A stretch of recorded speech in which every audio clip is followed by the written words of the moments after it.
That's easy.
Good evening, everyone. Welcome to the Twinsburg Board of Education meeting. Mrs. Rosnaya, would you please call the roll? Mrs. Davis? Here. Mrs. Egan? Here. Mrs. Hamilton? Here. Mrs. Crawford? Here. Mrs. Travis? Here. And it is 7 p.m. It is 7 p.m. For those of you who can, please stand and join in the pledge with us. I pledge allegiance to the flag of the United States of America and to the republic for which it stands, one nation, under God, indivisible, with liberty and justice for all.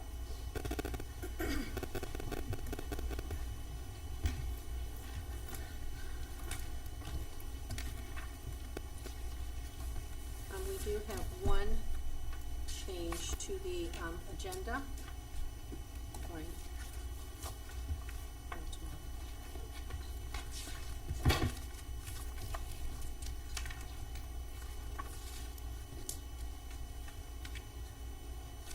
On page 10, we are removing James Giannetti. It was a typo there, so we will remove him from the agenda for today. We apologize for that. Anything else, Mrs. Powers? Not tonight, thank you. Okay, very good.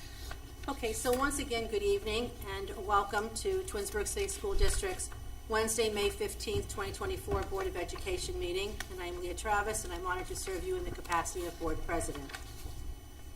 As I was preparing some comments for tonight, I realized that the only group of people here when I speak are the students in the first group that are being honored as Students of the Month, and a few staff members.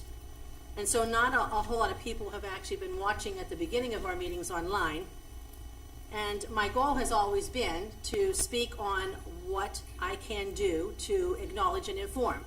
So usually my opening remarks are something about awards and accomplishments. I offer praise and thanks, and I mention some of the upcoming events. And my hope is that as residents and or staff members go back and view the recording, that they at least get to hear that report. And of course that is if they don't lean over the beginning and just go to the meeting and then they don't hear me anyhow. So tonight I decided something. It's gonna be different. Tonight I am talking to you. I am talking to you. Others can listen and they're gonna be able to hear what I say, but tonight is all about you. It's a different approach. I'm gonna focus my comments because your colleagues who are either going to move on to a new schedule, a new adventure, or your colleagues who are going to be awarded contracts, continuing or otherwise.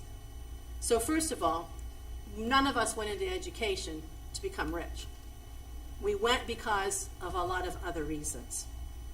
For those of you who went to college to be a teacher, unlike what many might think, you over the years have spent your time in June, July, and August going back to college to improve your craft. Many of you have to work a second job in the summer to supplement your family's income. You don't sit around drinking tea, iced tea that would be, and chips. See, I could say crumpets, but chips sounds a whole lot better to me tonight. As teachers, you spend your time during the school year, your evenings, grading papers and working on plans that you hope will become successful lessons. Teachers and all those who serve in our district, and in no matter what capacity, you coach, you tutor, you become advisors to clubs and school events. You show up at games and you show up at evening events to show your support.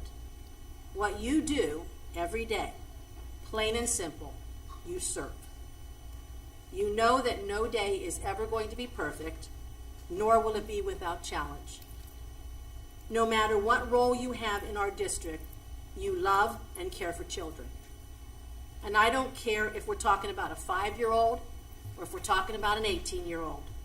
You do what you do because you are all in some capacity a teacher and because you care. For those of you who will be going off to new adventures, we wish you well. We wish you good health and we wish you much joy. Teachers, you'll be cleaning out your classroom. It's going to be a task, I'm sure, for many. You'll share with your younger colleagues, and you'll finally toss some stuff, and you'll take some stuff home with you. And let me just say, you won't even really know why you're keeping it. And trust me, 10 years from now, you'll still look at some of that stuff, it'll still be there, and you're still going to keep it, and you still won't know why. So just do what you'll do because it'll make you happy. If you've dreamed of that vacation, some kind of vacation location where the best time to go is in October or maybe February, well, what I'm going to say to you tonight is do it. Don't put it off. Plan it and schedule it now before you start to question or act differently. Go. Enjoy. Don't make excuses. Life is now giving you the opportunity. Take it. For those of you receiving your continuing contract and for those getting additional contract years, continue to do what you've been doing. You serve. Remember, as I've said, no day is ever without problems. No day is perfect. Know that no matter how wonderful you think that lesson might be that you spent hours planning, it might not be the most important thing that you will do on any given day. Remember to find reasons to laugh and to smile every single day, even when the day is in disarray. And no matter how challenging a today might be, remember to start each tomorrow fresh. Trust me, the children will notice. A dear colleague used to say, keep the main thing the main thing. And the children that sit in front of you each day are what is most important. And always remember, no matter your content, no matter your content, nor your level of expertise, and I quote, they don't care how much you know until they know how much you care. So on behalf of your Board of Education, myself and my colleagues up here, we congratulate each and every one of you. For our retirees, thank you all for all that you have done over the years. For those receiving contracts, again, thank you for what you have done and what you will continue to do. This concludes my present report, Mrs. Powers, and I'll turn it over to you. Thank you, Mrs. Travis, Cleveland Board of Education. Good evening, everyone who is here tonight. We have quite a crowd, and I do say this is the best board meeting of the entire year where we celebrate our staff, and we thank you for your years of dedicated service to our students. But before we get to all of that, there's a couple of things I'd like to share and also a special presentation before the staff presentation. Board of Education, believe it or not, is 2 weeks from today is the last day of school for the school year. I don't know about you, but it has been a fast school year, and I hope our staff feels the same way. I know our kids feel that it's been fast as well, and they're getting ready to head out to have a very, very fun summer, and we hope everybody is safe and enjoys their time away.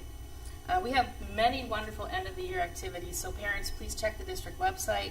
Of course, for the class of 2024, this is their time to shine. Tomorrow evening is the Senior Awards banquet. It's over at the high school.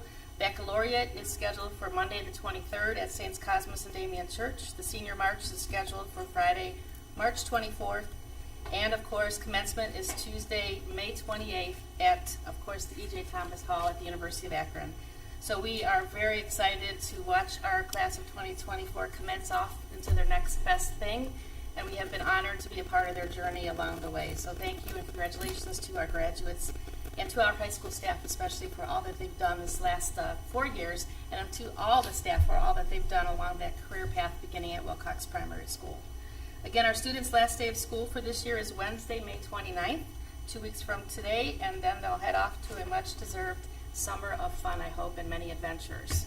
But before then, Monday, May 27th is Memorial Day, and I know we will all pause to remember and reflect upon those who have served our country and given the greatest sacrifice. And so on behalf of our school district, we want to thank our friends at VFW Post here in town because they have always been such great partners to our school family, and we thank them for their service to our country. Board of Education, this evening we have a very special presentation. A couple of weeks back, I received a phone call from one of our favorite volunteers, Mrs. Pam Hobart, and she said to me, hey, she said, my daughter would like to make a special presentation with a number of friends who she holds dear. And this evening, I want to invite Dawn Haney to the podium along with those who have come with her so she can introduce everyone this evening. And on behalf of this wonderful organization, our school district is going to benefit. So please welcome and thank you for being here this evening, Dawn. This is Chris Gregory. So, Chris Gregory, I graduated here in 2005. We started this foundation. It's called the Timothy Hart Foundation. It's in honor of my friend Timmy Rowland, who graduated in 05 with me, who passed away in a car accident. And then a year later, my sister passed away from undiagnosed heart issue. When she was a graduate from Twinsburg schools. So, long story short, we wanted to give back to the community. In doing that, we do some raffles, some prize pools. Most of our money is generated through a golf outing that takes place in September of every year. It used to be Acorn Eagles. They don't do golf outings on the weekend anymore, so now we're over at Ellsworth and Hudson. But in doing that, we've raised a considerable amount of money. So I think as of tomorrow, will be upwards of $30,000 in scholarships that have went to Twinsburg students. We're also giving, I think, $5,000 to Kenston students this year because that's where I reside. So it's really exciting to give back, especially from where I came from. We were also thinking, what else can we do? Scholarships only go so far. Or it's like sometimes you want to feel a little bit more. So I don't remember who came up with it. We'll give credit to Dawn, but buying a defibrillator, just to have it on site because you never know when it might help somebody. I know they've been used here in the past. I've seen them use their work. They are like a must-have. So we wanted to donate one that I think is going to be in the Twinsburg High School in the gymnasium. So that's really it. So just kind of wanted to share that and then hopefully continue to support the community in the coming years. Thank you so much.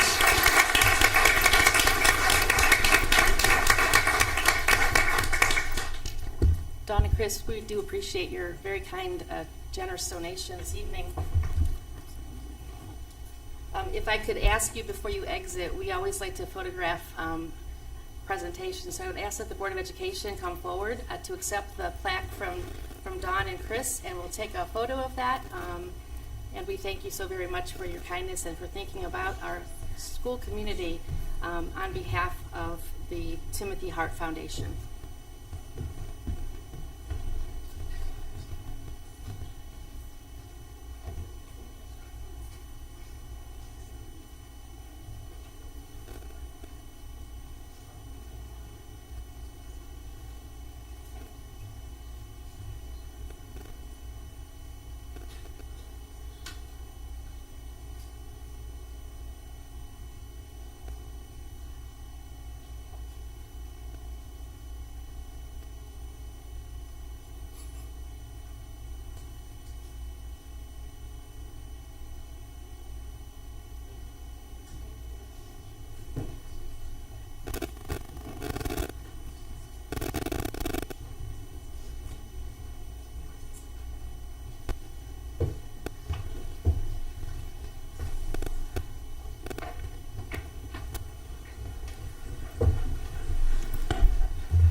Okay, and now it is time to celebrate all the wonderful staff members that have joined us this evening.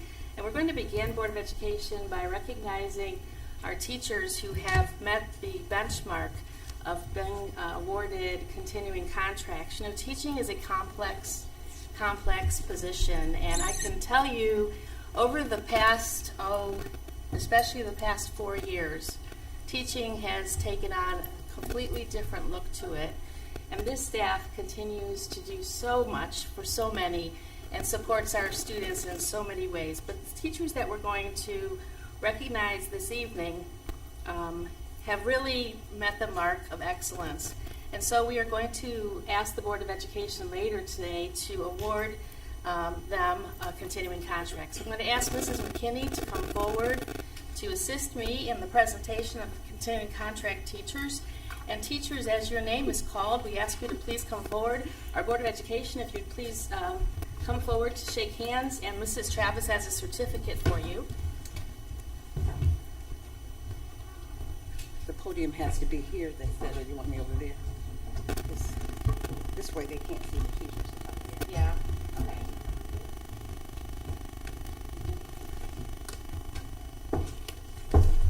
Okay. Okay. Got it. Okay, so here we go. We would like to congratulate our teachers who have met the mark, who have received endorsements by their principals, who have participated in so many different things, who rise to the occasion and make sure that our students have all that they need to be successful here in the district. And so the first teaching candidate I would like to welcome to the stage, and when we call your name, if you would please come up and stay on the stage so that we have the complete class of 2024 for the continuing contracts here with our Board of Education. We'll take a photograph once all have received this recognition. First is Caitlin Bonhag. She's a preschool occupational therapist, and she has been in our district for 4 years. Caitlin's passion to support children through special education started on Take Your Child to Work Day when she was in elementary school. Her mother also inspired her, as she is a retired intervention specialist.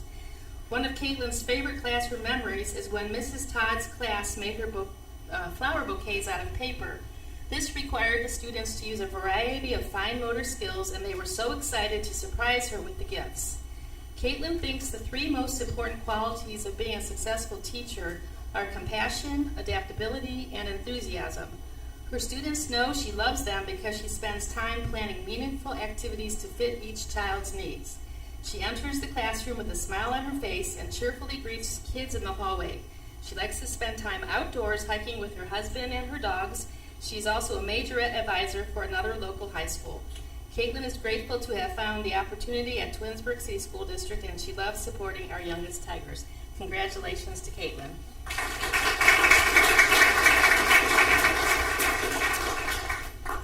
The next teacher to receive a continuing contract is Dana Castriogano. I'm not sure if she's here, but I'm going to read about her anyway.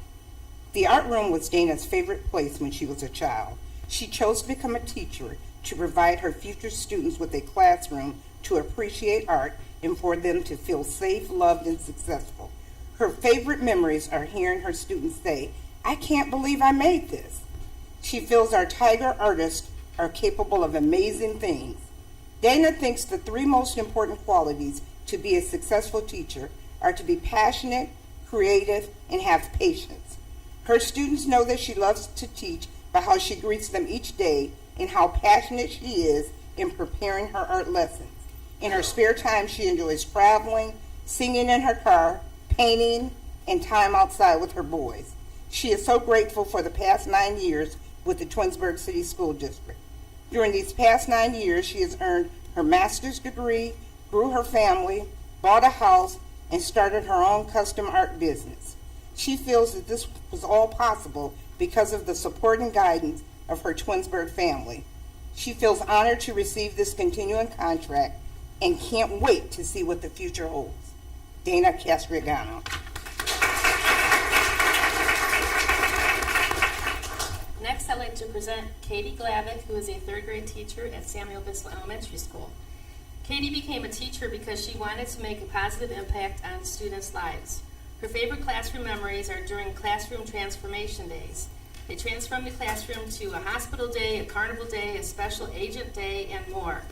Being empathetic, adaptable, and a lifelong learner are the three qualities that Katie considers to be most important to be a successful teacher. Her students know she loves to teach because they tell her that she smiles a lot, makes school fun, and she doesn't yell. She enjoys reading, gardening, hiking, and traveling in her spare time. Congratulations, Ms. Clapp. The next teacher to receive a continuing contract is Clara Jarmusik. Claire became a teacher because she wanted to share her love of music with her future students and give them the kind of support system and home she always felt the music room was to her. One of her favorite classroom memories is working on a piece, Medieval Kings, with her fifth graders for their recent concert. Clara thinks holding students to a high expectation is super important as they will rise to meet those expectations and impress you each time. She believes in being fair and flexible and being able to inspire her students to learn music, not only from Methodist books, but also music from students' everyday lives and cultures and background. Her students know that she loves to teach because of the energy and the enthusiasm she brings to the classroom every day.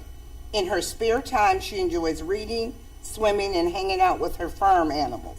She wants to say thank you to her husband, David, for helping her after every concert, and her co-worker, Damon Kahn, for being a great mentor and violinist. Congratulations, Claire.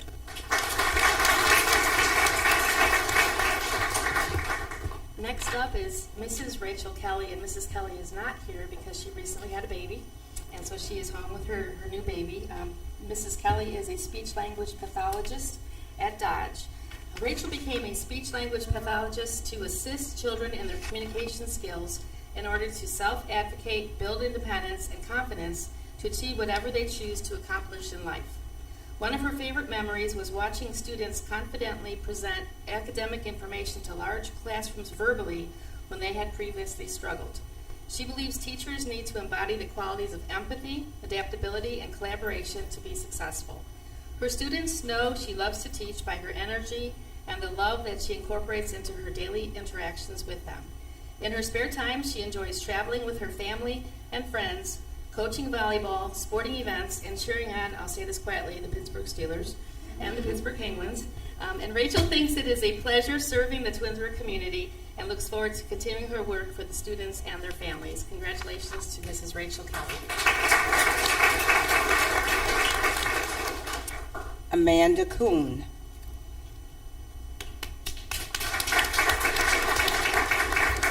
Amanda became a teacher because she loves to see her students grow and to make a difference in their lives. Her favorite memories are special events they have, like Disney Day. She thinks the three most important qualities that make a successful teacher are empathy, compassion, and being a lifelong learner. Her students know that she loves to teach by how she loves being around them and her ability to teach them to read. In her spare time, she enjoys spending time with her family and going on walks with her dog. Congratulations, Amanda Kuhn.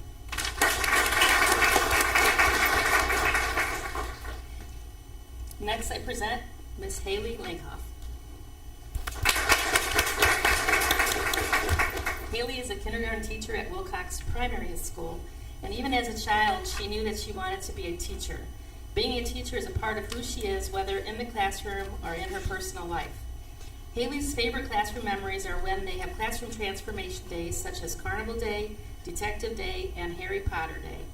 The three most important qualities of being a successful teacher are being empathetic, patient, and being a lifelong learner. Ms. Langhoff's students know that she loves to teach because she hears them say, "She knows everything," and that she has a sign that says, "Live, love, and teach." And she also hears them say, "She loves us." In her spare time, she enjoys painting, hiking, gardening, and playing with her dog, Hulk. Haley was a third grade teacher at Samuel Bissell Elementary School for 5 years, and she is currently at Wilcox in her kindergarten classroom. Congratulations. Jessica Rader.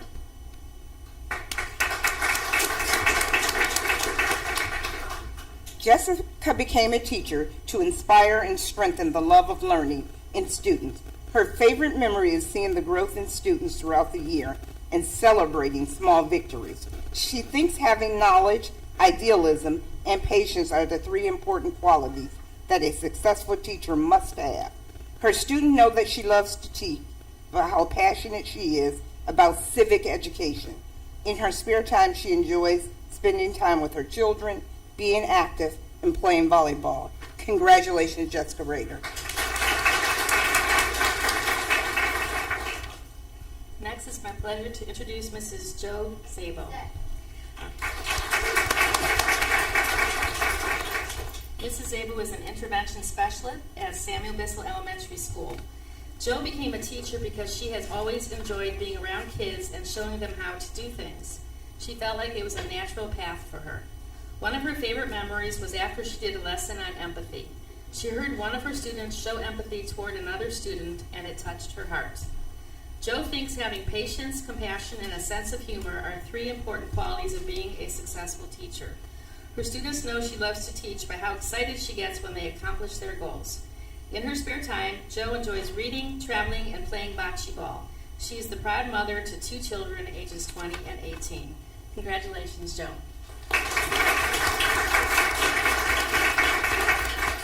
The next candidate for a continuing contract is Michelle Tucker, 7th grade math teacher at R.B. Chamberlain Middle School. Michelle became a teacher because there were so many teachers that impacted her life. She wants to create the experiences she had for her students. Her favorite memories are made when she is chaperoning the class trips to Cedar Point and Washington, D.C. Michelle believes that a successful teacher must be patient, creative, and compassionate. She is very energetic in her teaching and is always trying to find fun, new ways for her students to learn. In her spare time, she enjoys reading and spending time with her family. Teaching 7th grade can be challenging, but Michelle feels it is an honor to be part of helping students during this pivotal time in their lives. Congratulations, Michelle. And finally, it's our honor to recognize Mrs. Maddie Diabate.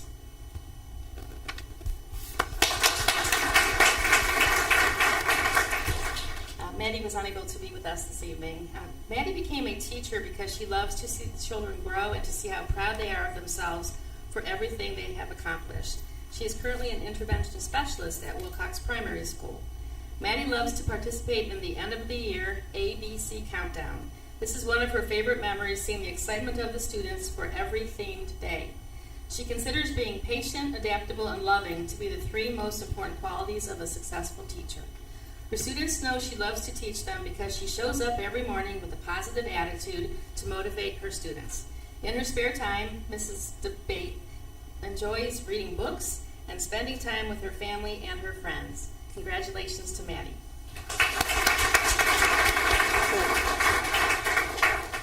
Board of Education, it is Mrs. McKinney and my honor to endorse the recommendations provided by all 5 of our building principals, and Mr. Bandiera, Mrs. Farthing, and the rest of our administrative staff. These individuals before you are the mark of excellence, and we appreciate your consideration of awarding them continuing contracts this evening.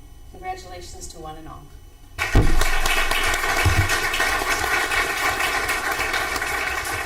Photo op. If we can take a photo, we might want to maybe make 2 lines.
first one? You want to do an intro? Yeah. So now that we have celebrated the teachers on the end of the spectrum where their careers have a long road ahead of them, and we wish them all the best, tonight we recognize members of our staff who have been here for so many years and who are ready to go out to their next adventure. This is melancholy and bittersweet, and I know that this is difficult for us to get through because we think so much of all of you. And you have impacted so many students in your time here in our school district.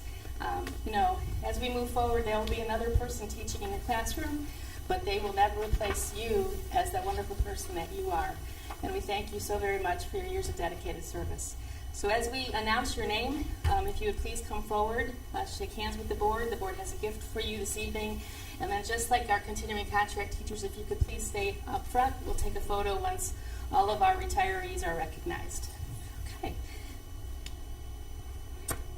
Our first retiree is Josie Delagram.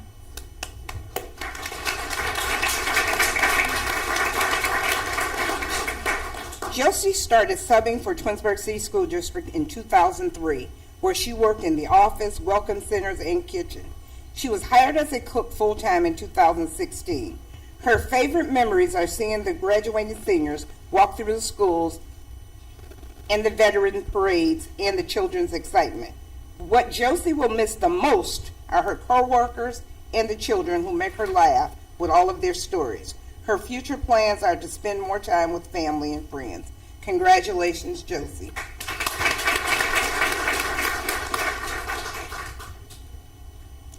Next, we'd like to introduce Mrs. Joan Ponter, who is a cook at Twinsburg High School. Joan has worked for the Twinsburg City School District for 14 years. Previously, she worked in an office setting for 35 years as an executive secretary. Her favorite memories was when her own children were students at Twinsburg High School. She loved seeing them and their friends come through the lunch line and experiencing their successes as students and athletes in the district. It was definitely fun to share their high school memories, and Joan will certainly miss all of the students. It was a fun experience to be their lunch lady, from new shy freshmen to talkative and successful seniors. Joan is looking forward to enjoying more time with her adult children and traveling to visit one who lives in Portland, Oregon. She's excited to enjoy her hobbies more, like sewing and gardening, and take on the new hobbies with her retired husband. Congratulations to Joan Ponter. The next retiree is Sue Wozniak.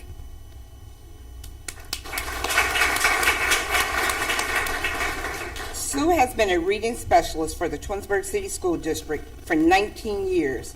In total, she has been teaching for 29 years. She spent 1 year in Kent and 9 years at Woodridge. She was also a reading instructor at the Ohio Department of Education for 3 years and 5 years as graduate instructor at Ursuline College. Prior to teaching, she was in corporate America as a financial analyst for Ohio BP and Key Bank. Sue loves all the opportunities she has received, including the trip to New Orleans for the Geodes,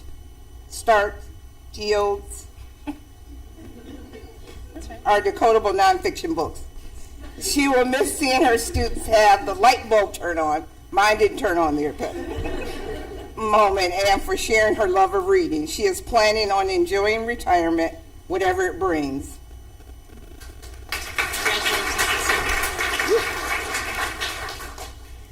All right, this Oh one's my a tough God. one. I'd like to present Mrs. Belinda McKinney.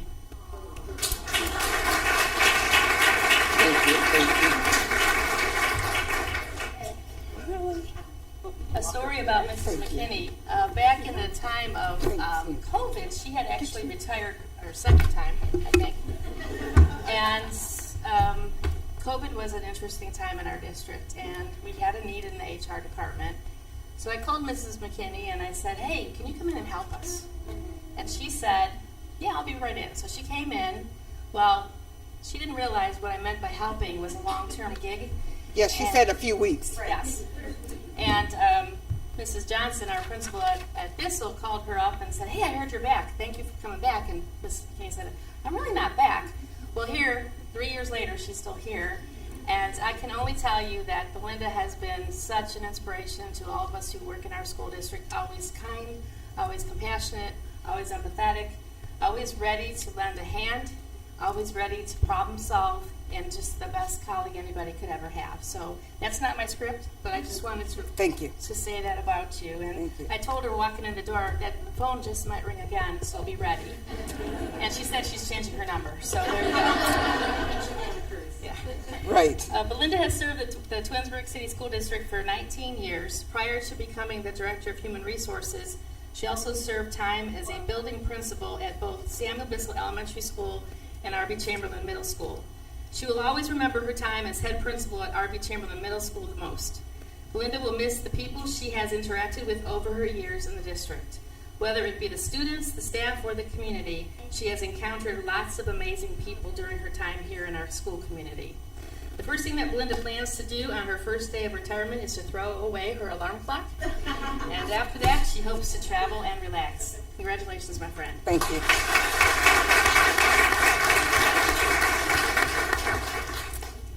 The next retiree is Donna Furman. Donna is not here tonight. She did retire effective December 31st, so she is probably out having a ball somewhere.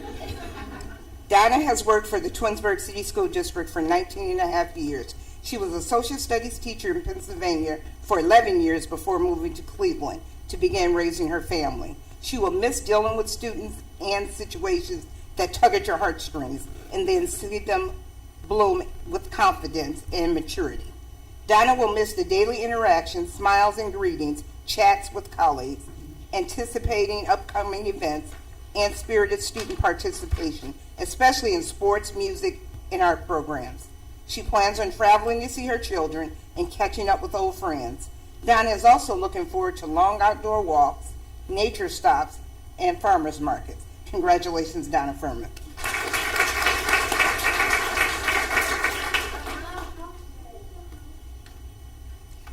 Next, we'd like to present Mr. Larry Sanders.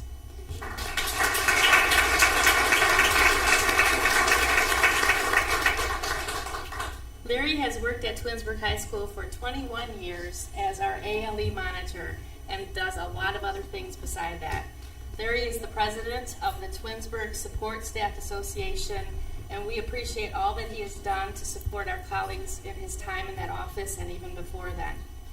One of Larry's favorite memories was during the COVID year when we moved everybody around the district. At that point, Larry was working over at Samuel Bissell Elementary School, but it was our first grade Wilcox students who were there. So we went from the high school, big kids to our little kids, and he did such a great job greeting visitors and making sure all the students and staff were safe that year.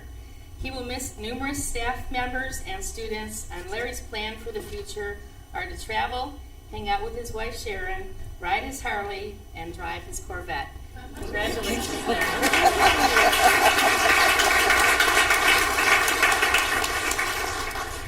The next retiree is Debbie Rawl, and Debbie is not here as well. Her retirement was effective December 31st. And once they get out like that, it's hard to bring them back, even for something like this, but we know that she's enjoying herself. Debbie worked in Twinsburg City School District for 22 and a half years. She spent 11 years at George G. Dodge and 11 and a half years at Samuel Bissell Elementary School as an administrative assistant. She plans to spend time with her kids and grandkids as she has welcomed 2 new grandkids this year. Debbie has a total of 5 grandkids, and she is excited to have the time to spoil them. Debbie also plans to travel around visiting family and sightseeing. Congratulations, Debbie Rawl. Next, it's a pleasure to introduce Mrs. Tracy Garvey.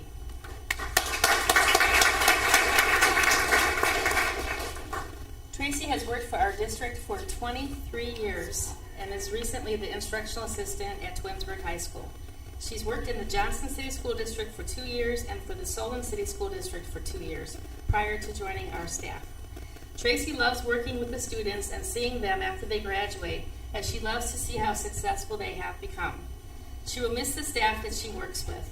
They have been like family for many years and are so thoughtful, And Tracy is just very fortunate, she feels, to have worked with that school family at our high school. Tracy and her husband are moving back to Pennsylvania to be closer to her parents and to spend time with her daughters and her grandchildren. She also plans on enjoying some traveling with her husband, Tim. Congratulations, Tracy.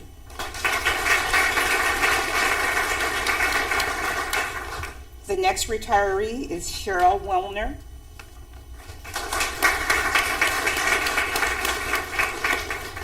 Cheryl has been with the Twinsburg City School District for 29 years, 23 years as an art teacher, 3 years as a permanent substitute teacher, and 4 more years as a day-to-day substitute.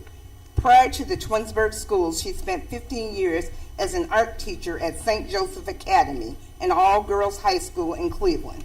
She thinks the fun part about art is how people make their own versions of what they saw. She loved how students interpreted art in their own way. If everyone did it the same, it would be boring. Cheryl has been going to school for 61 years, and she says she is going to miss that routine. She also says it is time to enjoy the outdoors and not be inside all day. She is looking forward to working in her yard and having the ability to go places during the day. She has plans to make art every day, something that doesn't go along with a lesson. Congratulations, Cheryl.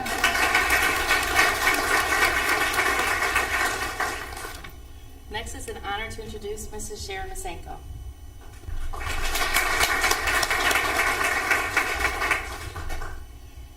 Sharon has served our school district as an art teacher for the past 24 years. She was also a graphic designer for 17 years. Sharon worked for various printing companies and in the graphic department for a large corporate company before joining our school district. One of Sharon's favorite memories was when she was a chaperone for the girls' basketball team going to the state finals, and that was the year that they won the state championship. Sharon will miss her Tiger family, the co-workers that were always there to lift her spirits, especially when she was having a bad day. And she will miss the students that kept her on her toes. You know, just a personal note, Sharon and I traveled down to Columbus a couple times together. She had such amazing creative artists as students, and many were picked for the Governor's Assembly Awards in Columbus. And so got to know Sharon a little bit on our drives back and forth. And that's just the mark of the kind of educators that we have here, willing to, on a Sunday afternoon, drive down to Columbus to see her student have that beautiful display down in Columbus. And it was just fun to be there with you celebrating our students. While moving on can be bittersweet, the love and memories will always hold our school district special in Mrs. Masenko's heart. Sharon is planning on spending time with her family and friends, gardening and creating more arts. Congratulations, Sharon. I'll miss you.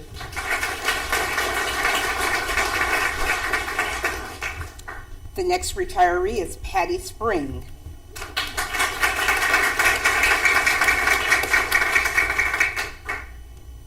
Patty started on August 28, 2000.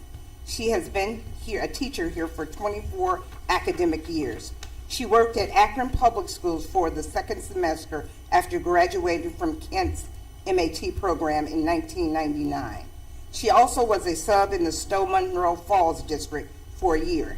Patty has so many fabulous memories from working in the Twinsburg City School District. It's impossible to choose one. One of her favorite memories is taking students outdoors for learning experience in Center Valley Park and 6th grade camp. She will miss the students and her wonderful colleagues at Dodge. Her plans for the future include traveling and volunteering for the Cuyahoga Valley National Park, Summit and Portage County Park Systems. Congratulations, Patty.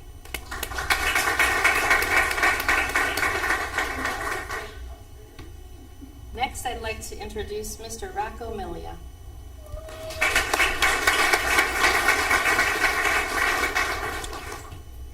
Rocco worked as a janitor, most recently at R.B. Chamberlain Middle School, and he has graced us with his friendship for the last 24 and a half years.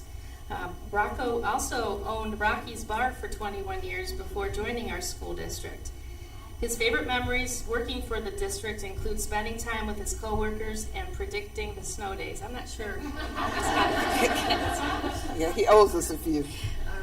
And just a personal aside, there are so many events over at Tiger Stadium, and so we had the occasion many, many times to hook up with Mr. Milia in the evening and just chat about, his family. I actually happened to have his son, Rocky, in my class when I was a second grade teacher many, many years ago in the Maple Heights system, and so Rocco and I go way back, so he would fill me in about his family and what they're doing, and he would always bring this awesome clam chowder soup in the fall for anybody who was at the football games as far as the staff goes. And so I don't know what we're going to do next year without that clam chowder. We'll be coming looking for you. But thank you to your wife, too, for always treating us so very well.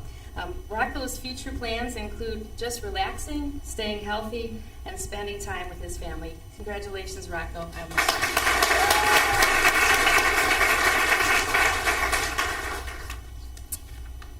The next employee for retirement is Kathy Peters. Kathy has dedicated 30 years to the Twinsburg City School District and 15 years in marketing at Aetna Life and Casualty. She cannot pick out one favorite memory as she has so many. Kathy will miss the students, Mark Bendis, and all the people she worked with in the kitchens. In the future, she is looking forward to camping, volunteering, and visiting family and friends. Congratulations, Kathy Peters.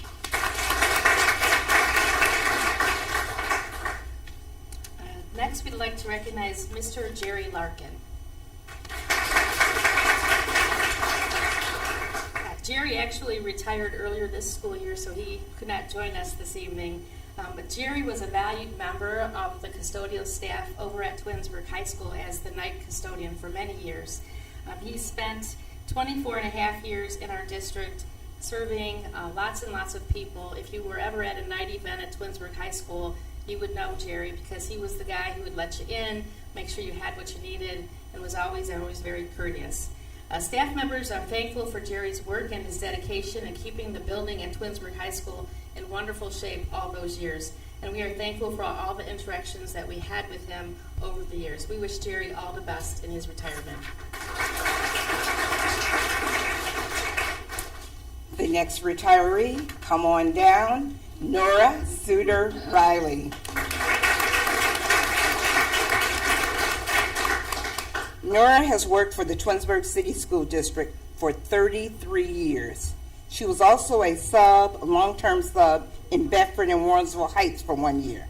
One of her favorite memories was transitioning to Twinsburg High School from R.B. Chamberlain Middle School in the middle of the school year.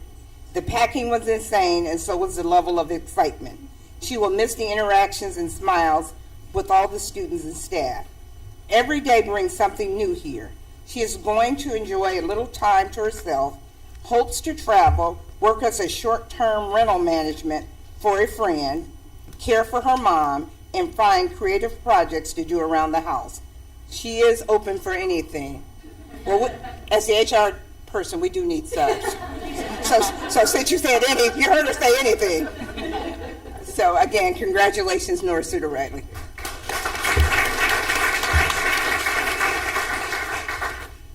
Next, I'd like to present Mrs. Lori Betsy.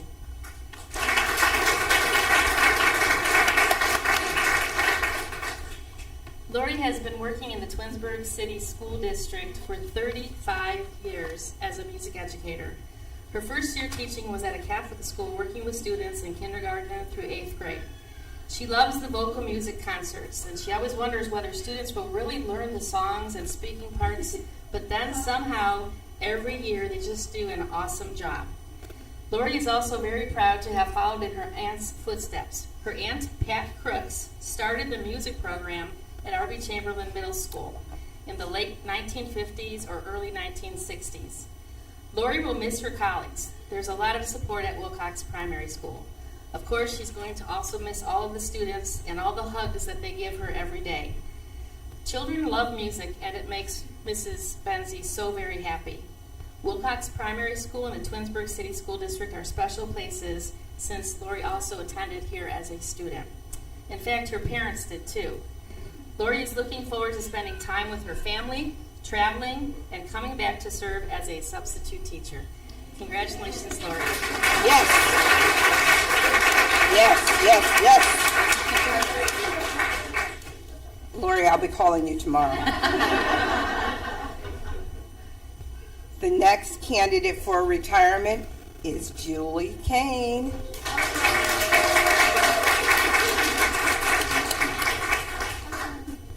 Julie has been with the Twinsburg City School District for 35 years, teaching first, second, and third grade students. She taught second grade at a Catholic school for 1 year prior to coming to Twinsburg. There are so many great memories, there isn't one that sticks out.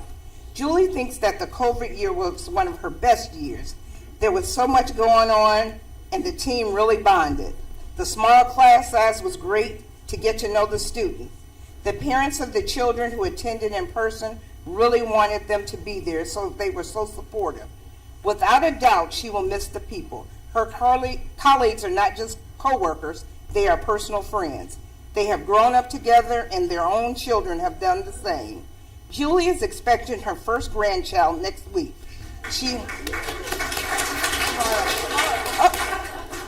This was written a few days ago. She is expecting her first grandchild tomorrow. And we hope the baby hears tomorrow, not tonight. She would like to take the time to play golf, bike ride, and spend time with her best friend, which I'm assuming is her husband. Congratulations, Julie. Oh, yeah. And finally, last but certainly not least, I'd like to present Mrs. Joan Rossman.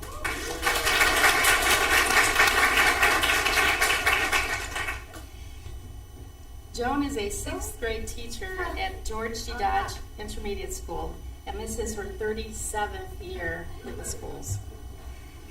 She has never worked anywhere else. She even did her student teaching in Twinsburg at the old school that was on the square. Joan's favorite things she will remember are all the little things. Having a student, and then years later, having their child or children in her class. Watching a child learn how to learn, being a part of so many lives within this community, and having worked with so many different educators. Joan will miss the kids and the daily challenges that they provide. Joan will be watching her grandbaby Millie 2 days a week and plans on keeping up with her running, backpacking, and camping. Joan will probably pick up odd jobs and do some volunteer work as well. Congratulations to Mrs. Joan Rossman.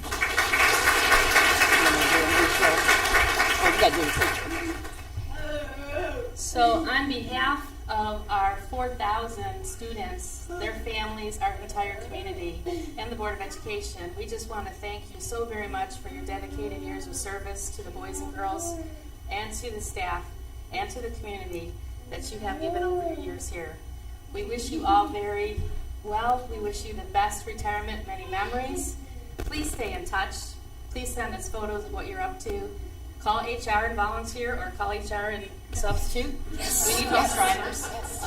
But more than anything else, just stay friends with us, because we are surely going to miss you, miss your bright, smiling faces, miss you as our colleagues. And again, we thank you for your service. Congratulations.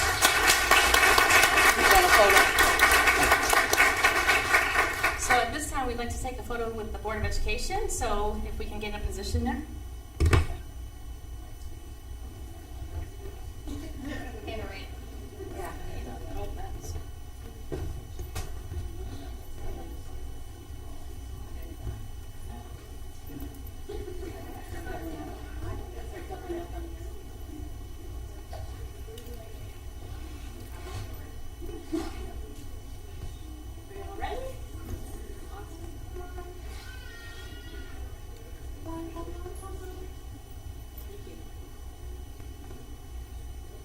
Got it.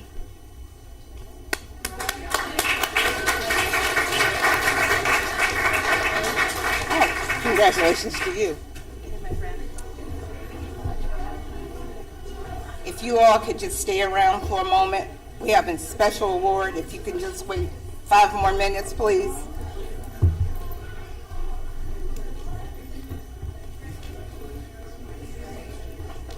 Okay. All right, we have a special award. All right. Are we ready? The Twinsburg City School District is incredibly fortunate to have an abundance of talent, diligent and conscientious teachers and support staff members to assist with the educational endeavors of the Twinsburg community. The impact that our teachers and staff members have on our student body and community as a whole is immeasurable. As such, the Twinsburg City School District Teacher and Support Staff Member of the Year Awards were created during the 2021-22 school year in an attempt to recognize the efforts of the district's top performers. Nominees for both awards are determined by his or her peers, and all nominees are judged anonymously by a group of staff members. The district was incredibly pleased with this year's pool of nominees. We are so fortunate to work alongside such dynamic individuals. As such, it is my utmost pleasure to recognize the winners of the 2023-2024 Teacher of the Year and Support Staff Member of the Year. So, drum roll. There we go. Yes. I am delighted to recognize this year's Support Staff Member of the Year. This devoted individual was nominated by 3 of her peers, which is in itself an outstanding achievement. Throughout the nomination and judging process, it has become clear that this individual is incredibly passionate about her work for the district. Her peers noted that this individual's professional experience, dedication, and genuine desire to connect with and positively impact every student is simply unparalleled. Furthermore, this individual was recognized for her efforts pertaining to the following: working collaboratively with staff members and students to create the interactive VEX clinic, partnering with the Twinsburg Public Library to launch the Chatterbooks Book Club, monitoring the Little Free Library and ensuring it is always stocked with new books, working with the Twinsburg Public Library and PTA for service projects such as Birthday in a Bag, multiple successful book fairs, and Wilcox Reads Week. Streamlining the Wilcox Media Center by taking students' interest and the Twinsburg City School District curriculum into consideration, and outstanding strategic thinking in consideration of district initiatives. As you can tell, this individual is more than deserving of this year's award. It is my absolute pleasure to present the 2023-2024 Twinsburg City School District Support Staff Member of the Year Award to Yvette Bell.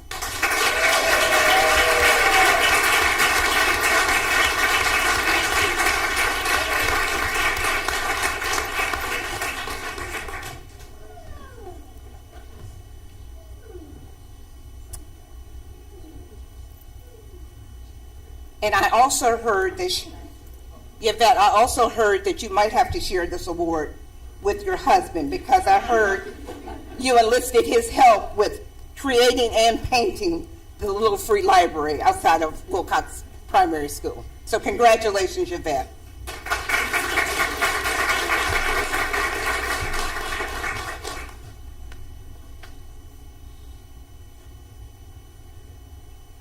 Please have a photo of the board.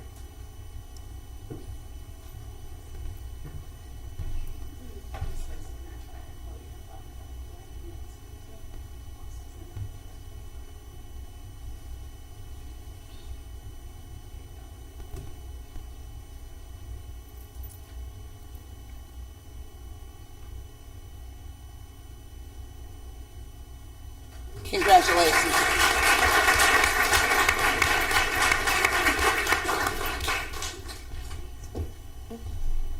At this time, it is my pleasure to apprise you with some information regarding the deserving recipient of this year's Teacher of the Year Award.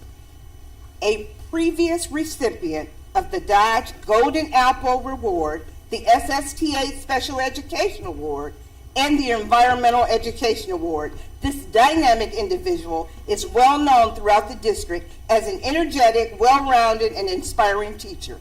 In fact, the individual who nominated this year's winner states, "In a world where kids and adults with disabilities are seen as unable or incapable, she sees the possibility and ability.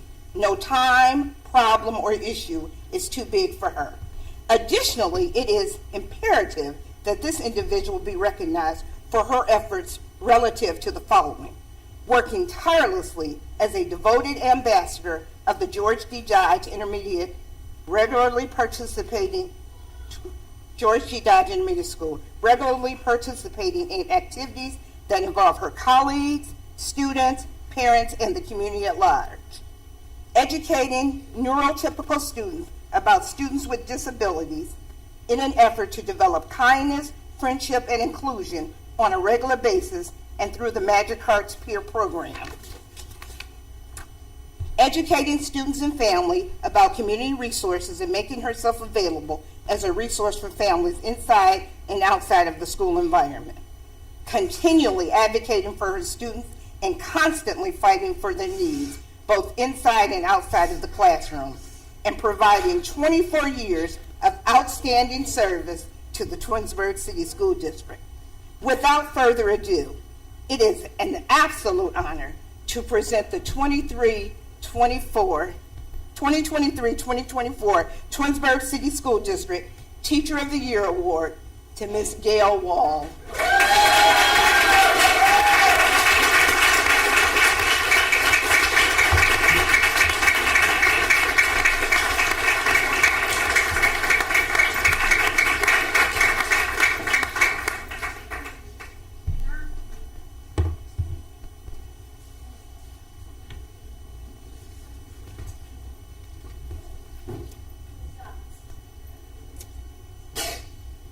One of the cornerstones of the Staff Member and Teacher of the Year Award is that the recipients do not know they won until they get here. So I have to come up with creative ways to get them here. And Gail is such an advocate supporter of her students. We told her that they were getting an award tonight, and we knew that's all we had to say, and she would be here. So we don't want to be liars. So they are getting an award tonight, Gail, so stay up here. So we are going to do that, but it's always nice to get people here and come up with ways to get them here. So congratulations to you, and congratulations to your dad.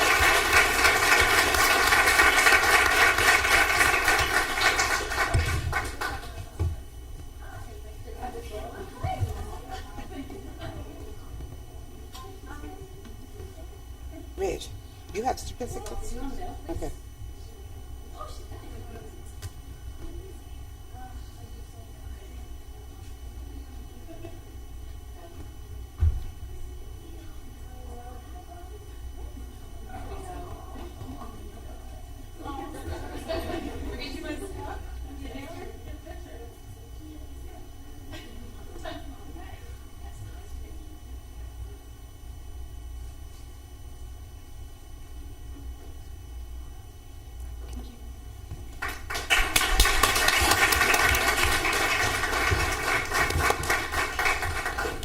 Mr. Holland, I know you have special certificates for your students who are here to celebrate this as well.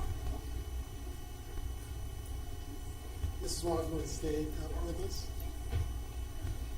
So, again, one of the things that I'm most honored to work with Mrs. Wall about is her work with her students, and in particular, her work with the Special Olympics. And this last Friday, Mrs. Wall worked with a number of her students to participate in the Special Olympics. And they did a fantastic job. There is no greater experience in the world than to watch our students with special needs participating in the Special Olympics and giving all they have. And so 2 of our students from Dodge that did a wonderful job are here. And this recognition is truly a recognition of them, but it's also a recognition of the work that Mrs. Wall does to get them ready and have them have positive experiences. So if we could have Liam Perry come on back up. You can go with them to you.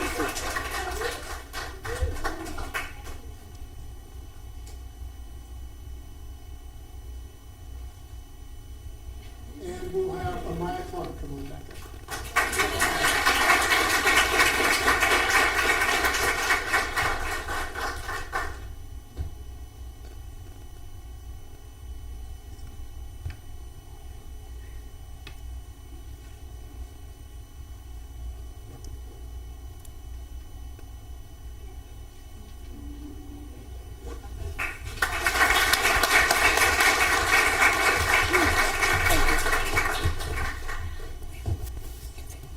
If we could have Mrs. Wall and Mrs. Bell up here with a photo for the board to celebrate both awards.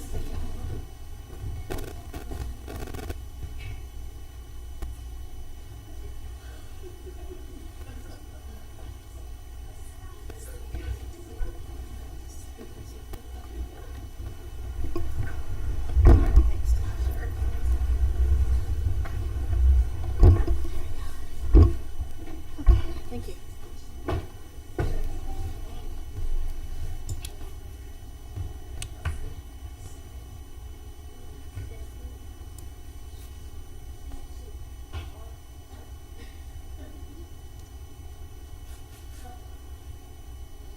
All right, Kathy, also I want to acknowledge Mrs. Wall's parents and colleagues are here, friends and colleagues are here. They knew she won, but she didn't know. They're coming. Please come up for a photo.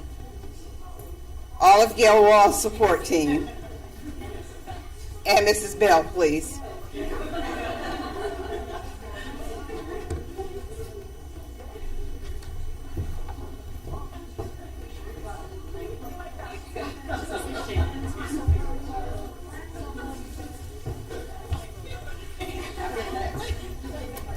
Ooh, Lord.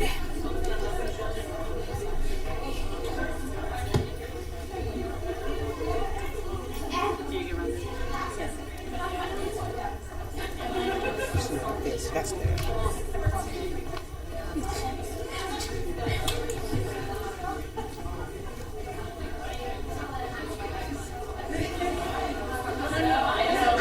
Sounds like fun.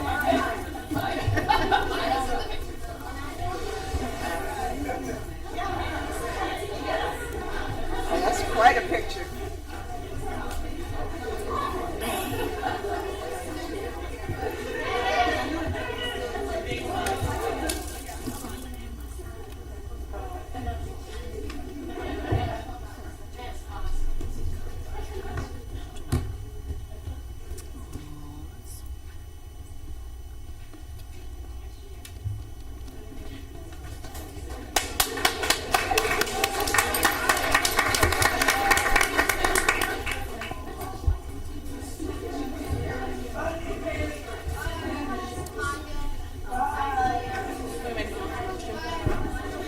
Okay, at this time, I would like to make a motion. It is 8:07. We're going to go into a temporary recess to acknowledge and celebrate out in the lobby. 8:07.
Okay, we are going to reconvene. I'll make the motion. It is 8:18. Roll call, Ms. Rosanaya. I need a second. Second. Second. Mrs. Crawford? Mrs. Travis? Yes. Mrs. Crawford? Yes. Mrs. Davis? Yes. Mrs. Egan? Mrs. Hamilton? Yes. And we are back in session. Committee reports. We did have a quick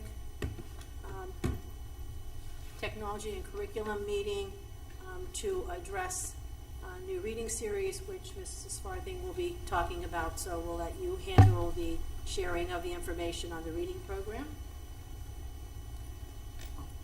I have the update for the Equity Steering Committee meeting that we had on Monday. We reviewed the survey results for the Student Voice Project. The question that invoked the survey was, why do you think there are disparities in who is enrolling in AP and College Credit Plus courses at Twinsburg High School? From RB Chamberlain, Mrs. Moore shared the following results. She received 483 responses to the survey. And for the question that asked, do you know about AP courses? 87% of the students said yes, 12% said no. How did you find out about the AP courses? 33% of the students said family, 23% said through teachers.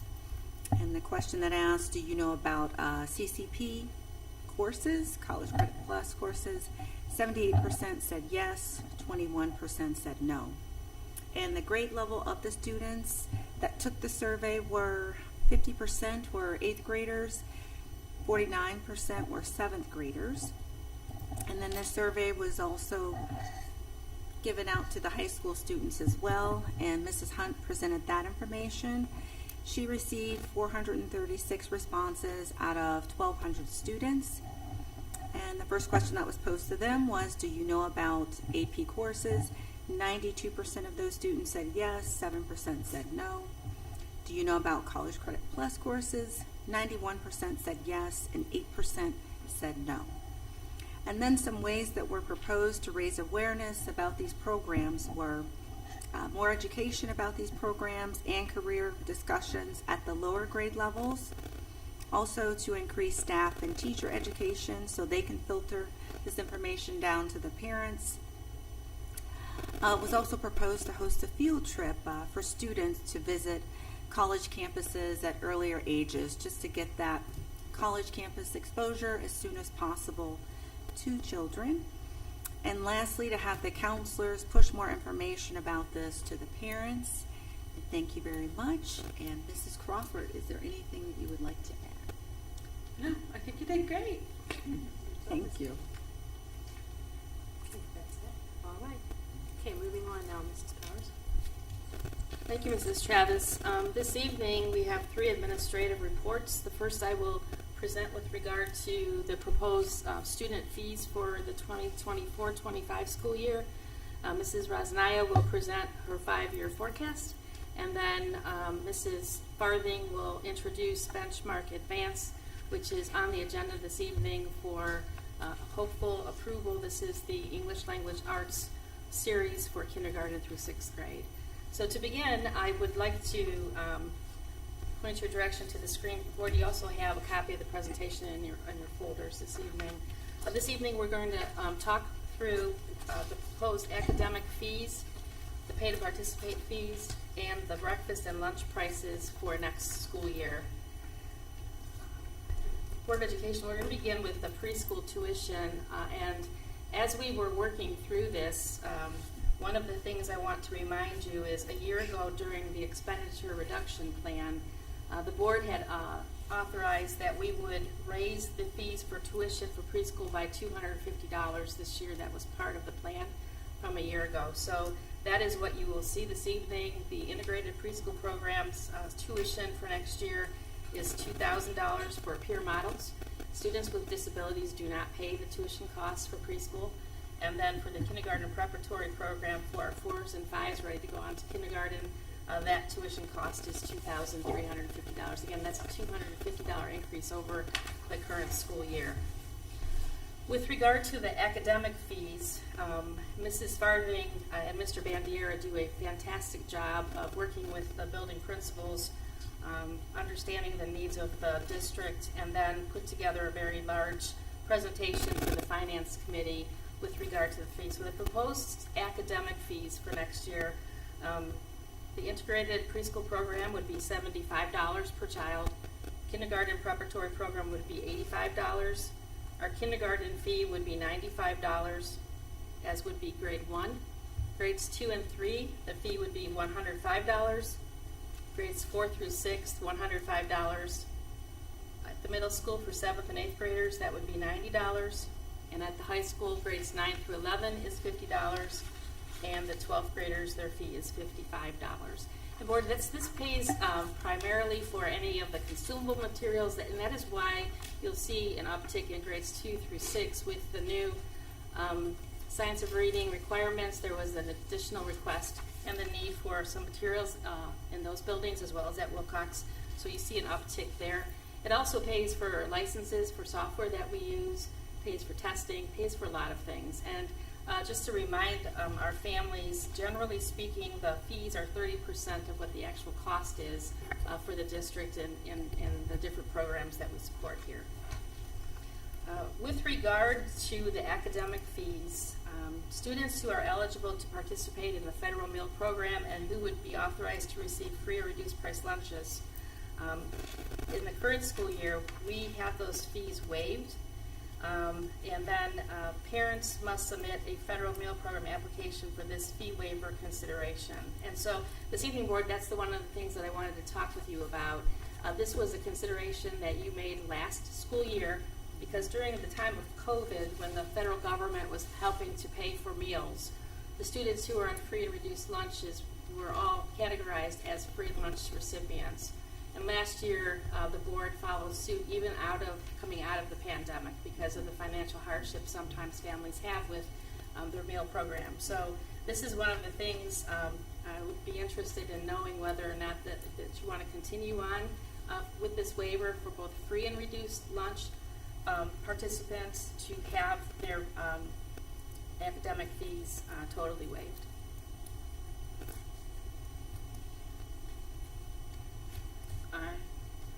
I go for it. I think, we did this last year, and I would like to see this continue. And also, I know that there probably are some families who were eligible who didn't apply for it, and it's a confidential program, and I would encourage to keep this, or I would be in favor of keeping this. Yes. Okay. So on the board agenda this evening, when you vote for the student fee guidelines, this sentence is included on there. So with that ratification, this will remain in play for next year. The thing to remind our parents, though, is they have to apply for the federal meal program and they have to sign a waiver. If they don't sign the waiver, Mr. Bindus cannot share this information with the building principals. It's considered to be highly confidential. And so parents who are interested, they need to fill out an application, and then they also need to sign a waiver so that we can help them with this waiver of the academic fees. Okay? When we met with the Finance Committee, one of the things that Mrs. Travis and Mrs. Crawford asked that we would include in our presentation this evening, when we're speaking about pay to participate fees, is the amount of money that has been generated this year at the 30% cost of the programs. Again, when you talk about pay to participate, you talk about the cost of the supplemental contract for the coaches, advisors, equipment, uniforms, transportation, and last year through the expenditure reduction plan, the fee percentage was raised from 25 to 30%, and that is the percentage that we're going to recommend this evening. But what you'll see here is that through the school year up until the beginning of spring sports, the parents paid about $240,000 in pay to participate fees. And that's a pretty significant amount of money, and it really does help to keep these programs up and running with sufficient staff.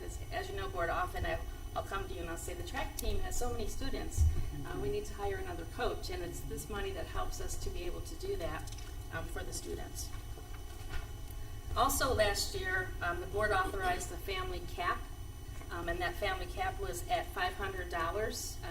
looking at the data that we collected for the current school year, we had 40 families who reached that cap. And because of that cap, it saved families about $12,000, which is a nice savings for families who have kids in multiple sports and activities perhaps. And so the board authorized that last year as well. Also last year, the board authorized for the first time a payment plan for parents who would struggle to get their pay to participate fees in by the due date. All they have to do, or all they did this year, is contact Mr. Fantone, and then there was a payment plan established for those 8 families. So not a lot of families did this, but for these 8 families, it made a difference. And so this evening, again, on the student fee guidelines, I've included this again for your consideration. Didn't hear that the board wanted to go a different direction, but that is also included on the student fee guidelines for your consideration this evening. And then finally, this free and reduced federal meal program also offers waivers for pay to participate. And so if a parent signed that waiver form, we were able to reduce the cost of pay to participate fees by half. And so 110 families, or students I should say, who participated in the federal meal program were able to save about $13,000 in their pay to participate fees, thanks to the board's thought and consideration a year ago. And again, this is also included this evening on the student fee guidelines. Any questions about what happened in the current year? Okay. So for this evening's pay to participate fees for the coming school year, again, the proposal is 30% of the total cost of running our programs. And the fees reflect the current cost of the program divided by the average number of students. And we use the last 4 years of data to arrive at the cost. The thing that we also consider is Title IX, in the sense that if we have the boys baseball team and we have the girls softball team, we are ensured that both of those teams, participants, are charged the same cost because of the Title IX implications. So that's another layer of consideration that we have here in our school district, trying to make this work for all parties. So again, students who qualify to participate in the federal meal program would qualify for a reductions in fees for pay to participate fees. And according to what we've done in the past, pay to participate fees are reduced by 50% for those students who qualify for the federal meal program, whether it's for free or reduced qualification. Again, the parents must submit a federal meal application program and sign the waiver so that we can adequately and appropriately make the adjustments to our fee schedule. So here's a couple of examples with regard to the reduction. So again, if a child is eligible for free or reduced lunch, the pay to participate fee would be reduced by 1/2. So an example might be for our high school bowling team, for next year, their proposed amount is $120 for participation. That means the student would only be charged the $60. And then for another example here, for student council at the middle school, the fee is $36, so a qualifying student's fee would be reduced to $18. And again, on this evening's board agenda is the resolution to cap the pay to participate fee at $500 for next school year. For our fall sports and activities, we would look back to the current year, the 23-24 school year, for the free and reduced federal meal program eligibility. So a parent doesn't have to worry about the fall sports schedule or participation in fall activities because we already have that information on file. I guess note to self, if you have a child who wants to participate in the fall, you think you might qualify, it is not too late to submit for this year. And then Mr. Bendis can make you aware as to the level of qualification that you might be eligible for. And again, please make sure that you sign a waiver form and submit that to Mr. Bendis so he can share this information. For winter and spring sports, however, we would need fresh applications for those 2 seasons. So we don't look back to this year for spring sports for 24-25 or winter sports for 24-25. The parents would have to submit their new application with a new waiver, and then we'll establish those fees for the parents in pay school. And then just a word about making payment again next year. We will be using pay schools for parents who desire to pay online. There is a credit card service charge at 4.5%, so we just want to make sure parents know there's convenience to doing it that way. But if you have the intention to pay for the fees by season, you're going to accrue quite a hefty service charge. So parents just be careful with that. An electronic check fee is $1.95. Of course, if you pay by cash or by the old-fashioned bank check, like I would do, then there is not a service charge there, and those payments are made to Mr. Fantone or Mrs. Benson, who is his administrative assistant over at Twinsburg High School. There's a Pay Schools link on the website, and there it is, and there's Brian's contact information for anybody who might have questions about pay to participate fees. Board, do you have any questions about that? I just wanted to make a note. When I ran for school board candidate, I think I was very, I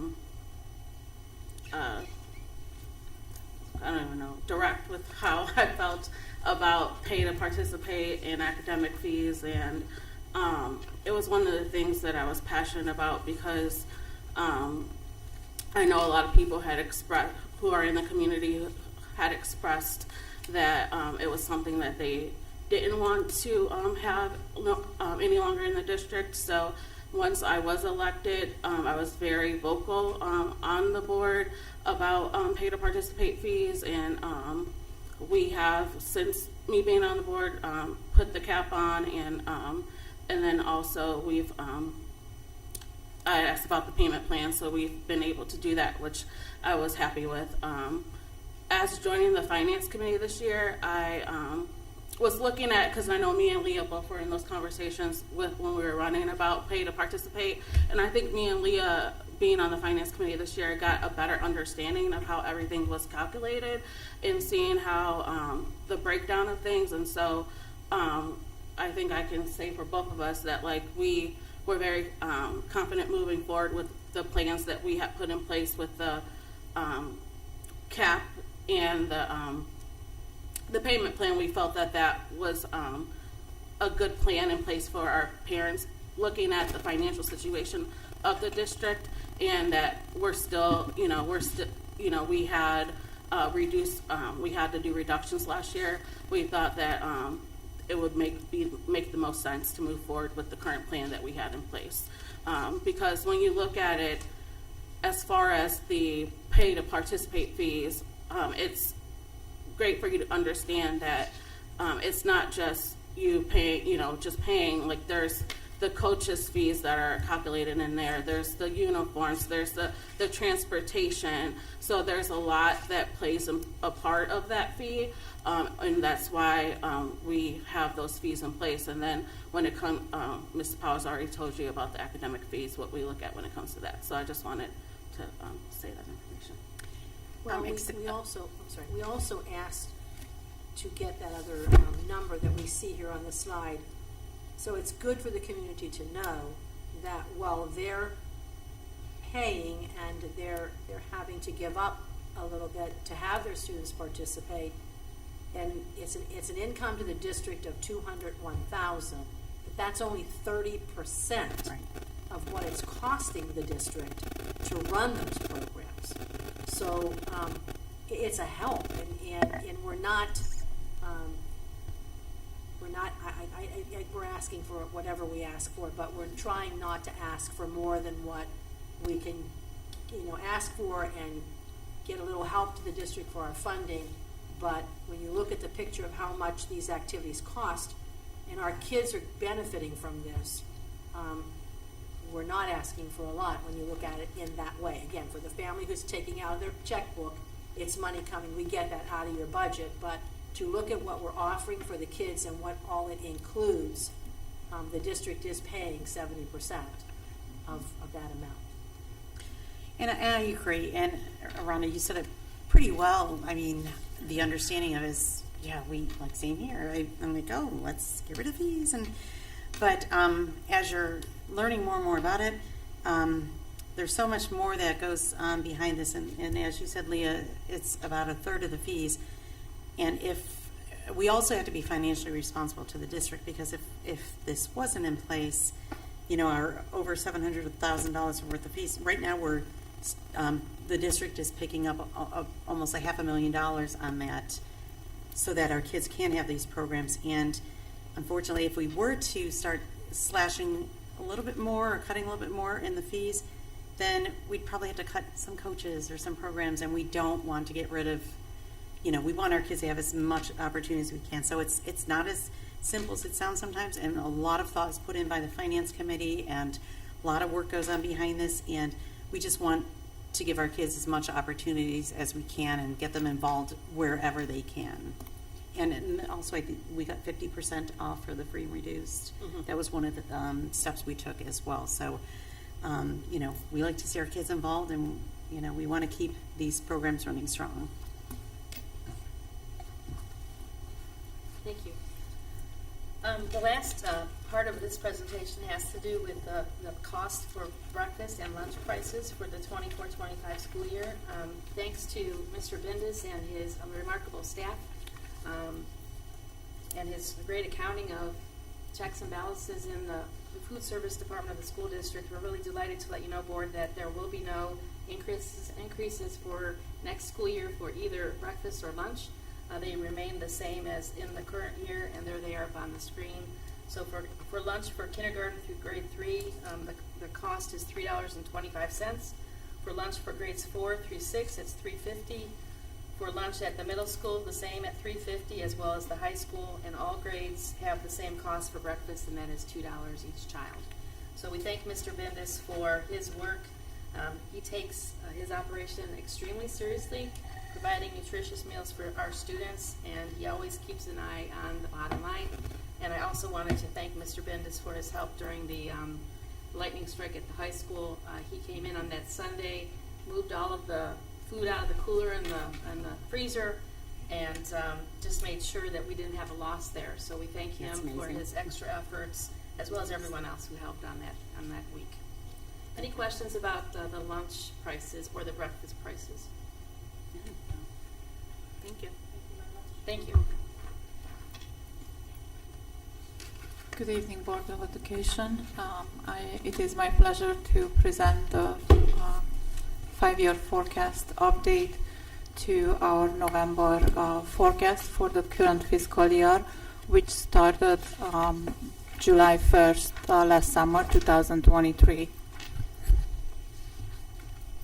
I will just have a quick review of those of us that might be new to it and have not seen or heard my presentation before.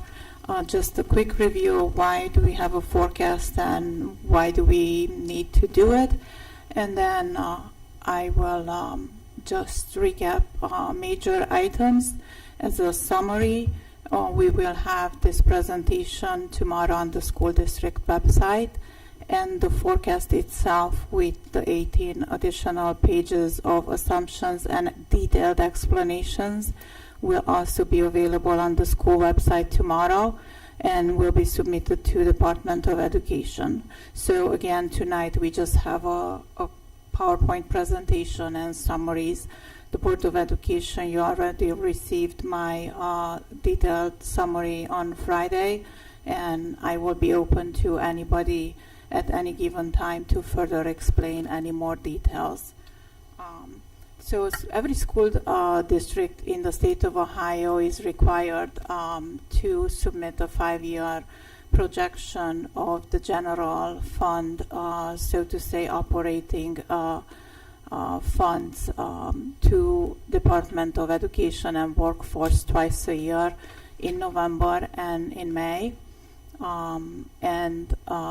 are just certain funds that go into the forecast, and I listed them. In our school district case is the general fund 001 that we are looking at those numbers. The purpose of the forecast is for the Board of Education and Community. I don't think it's working, but I can speak up. It's working? Sorry. Is for the Board of Education and the community to see a long range number of years coming up of what the district is looking into and what issues we might be financially facing. And it also serves for our planning of signing the certificate 412, which is required by the Ohio Revised Code. And what the 412 certificate is basically is, as for example, right now the Board of Education is in negotiations with our 2 union associations, and we will need to be able to make sure that when we enter into a final decision, we do have enough funds in the upcoming of the term of that negotiated contract that we are able as district leadership to sign off on that 412 certificate. It is required by the Ohio Revised Code.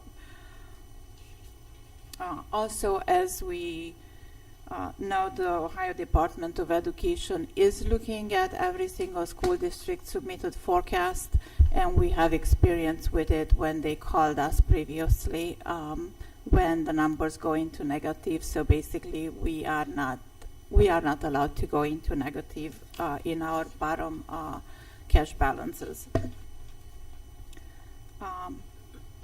Also, I'm not going to read through the slide, but I would just like to explain that the forecast pages are basically 1.5 page of numbers, and they don't mean anything to anybody at any given time unless we know what those numbers represent, what did we assume, where we are with certain things at the time when the forecast is presented. That's why I'm asking anybody that has any interest in our numbers, in our forecast, please go into the assumptions in order to have a good understanding. Otherwise, the numbers don't really mean a lot. How the forecast is built, it has basically 2 major parts. One is our revenues, and the second part is the district expenditures. Our revenues are coming from 2 major sources, local and state foundation, and I will talk a little more about both of them. And the expenditures mostly consist of salary and wages, benefits, purchased services, supplies, and materials purchased by the district. The graph on the next slide represents our revenue versus expenditures. The red line being our expenses, the blue line being our revenues, and the green line reflects our ending balances for the next 5 years, and also the actual numbers from the previous 3 years, 21 to fiscal year 23. Thanks to our supportive community, $6.2 million levy was passed on November 7, 2023, which has a major impact. My writing is not viewable, John. Okay, thank you. Which has a major positive impact in our current forecast. And we also have the state revenues modeled in the current forecast with including the House Bill 33 funding model. Our expenditures, unfortunately, still exceed revenues slightly in the upcoming few years in the current forecast, but we will be talking about that a little bit too. Where are our monies coming from? Basically, we probably are all aware by now, mostly from our local community, from the support of our taxpayers. They basically are supporting our school district with almost 80% of our funding. The state of Ohio contributes just around 20%, so they're really not providing a huge handout to us. And in this forecast, we'll see that actually we're losing part of our state funding compared to this year. We're losing it next year and going into the future years.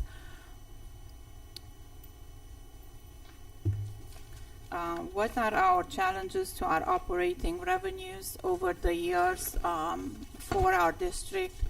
The tangible personal property state reimbursement ended in 2022.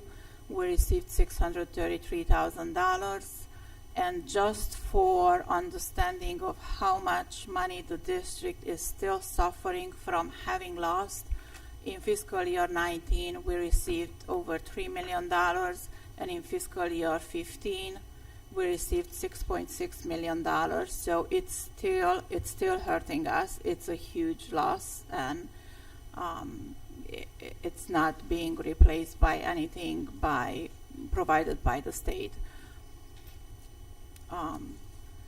Another challenge that we learned this January is that the state has released a new calculator for the state foundation calculation for next fiscal year, and as a result of that, we are losing some funding support that we did have this fiscal year only.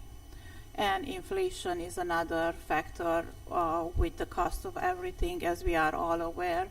And in the case of a school district, it's affecting us even more so because we're a larger budget institution.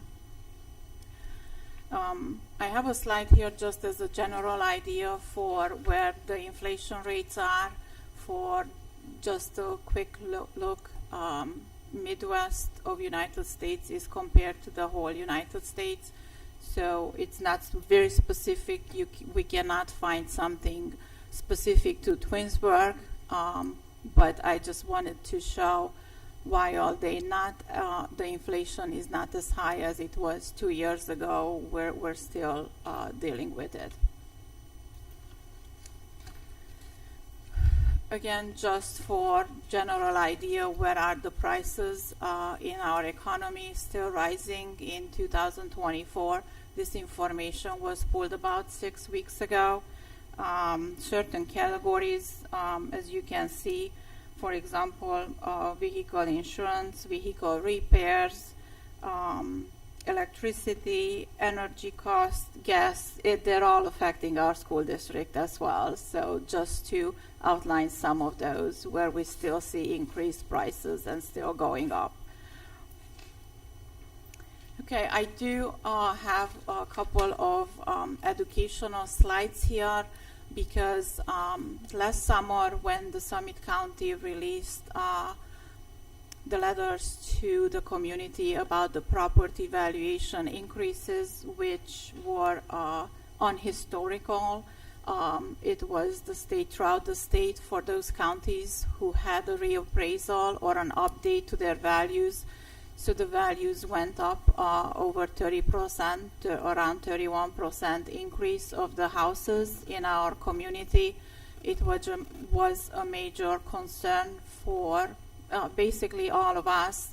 And at the time, I did reach out to the county. I talked to multiple people, and some of our taxpayers have called me, and we talked because when somebody hears 31% increase to my house value, you automatically, just think that that's gonna tremendously, almost bring up my taxes by a third of what I'm paying right now. It was a huge stress for some of our community members, and I wanted to just have a couple of slides here to explain how it works, how the millage rate on the levies work when the property values increase. So the district has different levies. We have inside millage, which is called inside millage for a reason that it never changes. It was established, I believe, very long time ago, and our district has a 4.97 mills inside millage, and those mills are the ones that will increase collection for when the property value increases. However, all of the other levies that the district has passed over the years, going back to the 70s, 80s, 90s, all of those levies, they are limited in the collection by House Bill 920, which was passed in the mid-70s. And what happens with those levies, so no matter how much the property, the house value goes up, our collections, the district does not receive more money as a result on those different type of levies that the district has passed. For example, if we have a levy that was passed for $3 million in the 80s, today we still receive, the school still receives those $3 million that we received in the 80s. And because of the inflation, as we just mentioned, that's why it's hard, because it's the same $3 million as so many years ago. So the next slide, I'm so sorry, we cannot really see the numbers. I can share printout with all of us, but I put together what we have received from the county in my first row this spring. Just now, last settlement came in on May 6th, and a year ago in the spring. I did not compare it to last fall. I compared it to last spring because we received slightly higher tax revenues in the spring than we do in the summer or in August. So if we go across all of the columns, the first column represents the inside millage, which I was just mentioning, and we can see the difference that we received about $701,000 more this spring than last year. So that's how much more we have received because of the property revenue increases. Now, this is for half a year, and in the summer we will probably receive close to this number. So that's our increase in the revenue as a result of the property valuation changes last summer in the county. If we look across all of those general fund levies, the 79, 86, 18, 21, those are basically the years when those levies were passed or renewed. And if you look with me, you can see some variances between, actually, we might have received a little less money this year, slightly than last spring, because some people, there are some collection delinquencies on some things. However, they don't fluctuate a whole lot. But then the new levy that was passed on November last year brought us $3,267,000. So if we add up the $3,267,000 and the $700,000 that we received from the inside millage, other than $80-some thousand, that's where our more money is coming from. So we can all see the major income that has brought us more money is the newly passed levy, and then $700,000 from the inside millage, and all the other levies are not really making a whole lot of difference in bringing us because of the House Bill 920. So I just wanted to have this in front of us to be able to look at the numbers and share with anybody that might have any interest to learn about it. I will switch over now to our expenditures.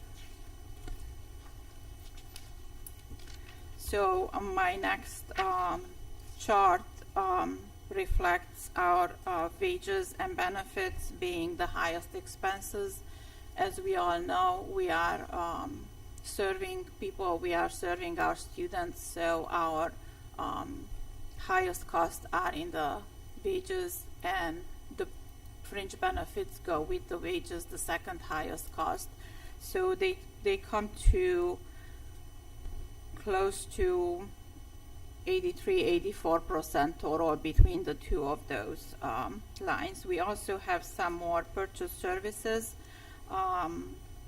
salaries, but we pay the Education Service Center for some of our staff members who are working with us, so we do have some wages in that section too.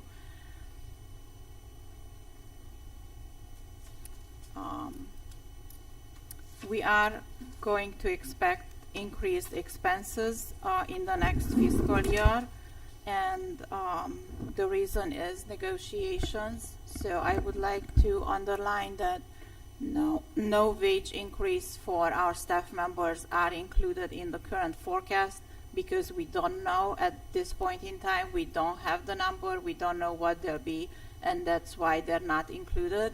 So once we have an agreement, that number will significantly affect the November forecast.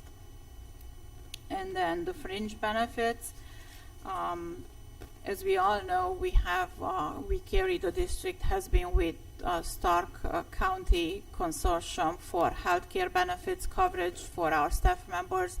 I'm not sure how long, but maybe Mrs. Bowers? It's got to be almost 20 years, I think. Almost 20 years, so for a significantly long time. And in my past experience, there would not be any help for us to do anything different, because everybody, all smaller institutions, are trying to join a bigger institution like such a consortium, because when you have more members, then you have better cost and better prices, less cost. So I have here for us next year increases on the premium medical and prescription. It will be close to 6.5%, and dental close to 4%. And they are also planning to move forward with one premium holiday, which means the district and our staff members, we get a holiday from paying our premiums for healthcare, and so does the district. And I'm very excited about it, in spite of the fact that we used to have 2 premium holidays for a while, but we're still happy with the one, because it is close to almost $1 million in cost to the district for every single month. So that's going to save us, again, close to $1 million down the line. So I have a history here of the rates and the premiums for anybody that's interested to take a look. They are also color charted. Green is 5% or less. Yellows are between 5.1 and 10% increases. And looks like there was one year back in 2002, 2003 when everybody received a 14% increase in the premium cost. So we do see some green numbers over the years, but unfortunately we look back to the last 3 years and we can see that we're back to the 7-8% range or close to it with the increases in the health insurance cost. Okay, so after we reviewed revenues and expenditures, our ending cash balances, including, of course, the November levy. Due to our expenditure reduction plan, a supportive community passing the levy, as well as the property valuation increases, as we saw, we are projecting a positive cash balance throughout the forecast at this point in time. We are required, we can never go into negative numbers under zero, and 30 to 60-day cash balance is recommended and a target for any given school district at any given time.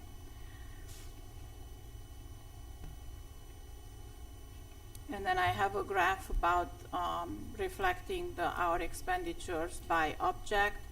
Object is the categories in the accounting software. So red is the salaries, blue is benefits, and even here, just for a quick view, we can see that those two together are basically almost all of our expenses, other than about 17%, they all fall into those two categories. We expect expenses to increase slightly at around 2%, and then revenues will be increasing at about 3%. The levy has significantly helped our district, as I mentioned before, but we still have slightly higher expenses than revenues, even in this forecast. So what would our action steps be going forward to continue to stay on the course with the reduction plan?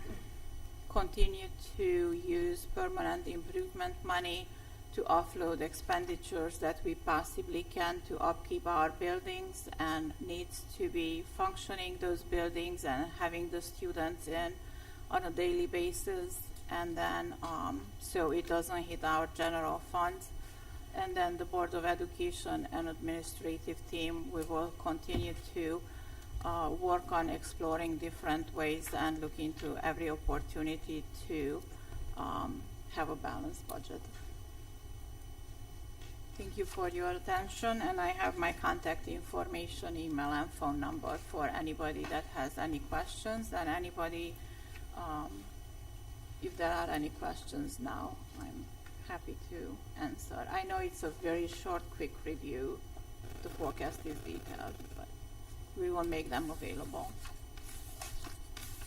Thank you for your Yeah, I attention. appreciate it. Thank you. Thank you.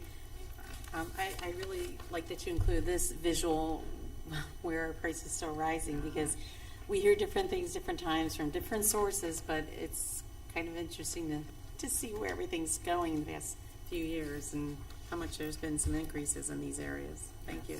Great, of course.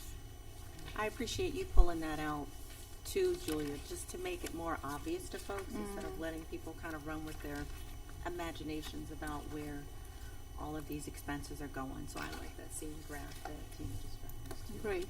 I'm happy that you like it.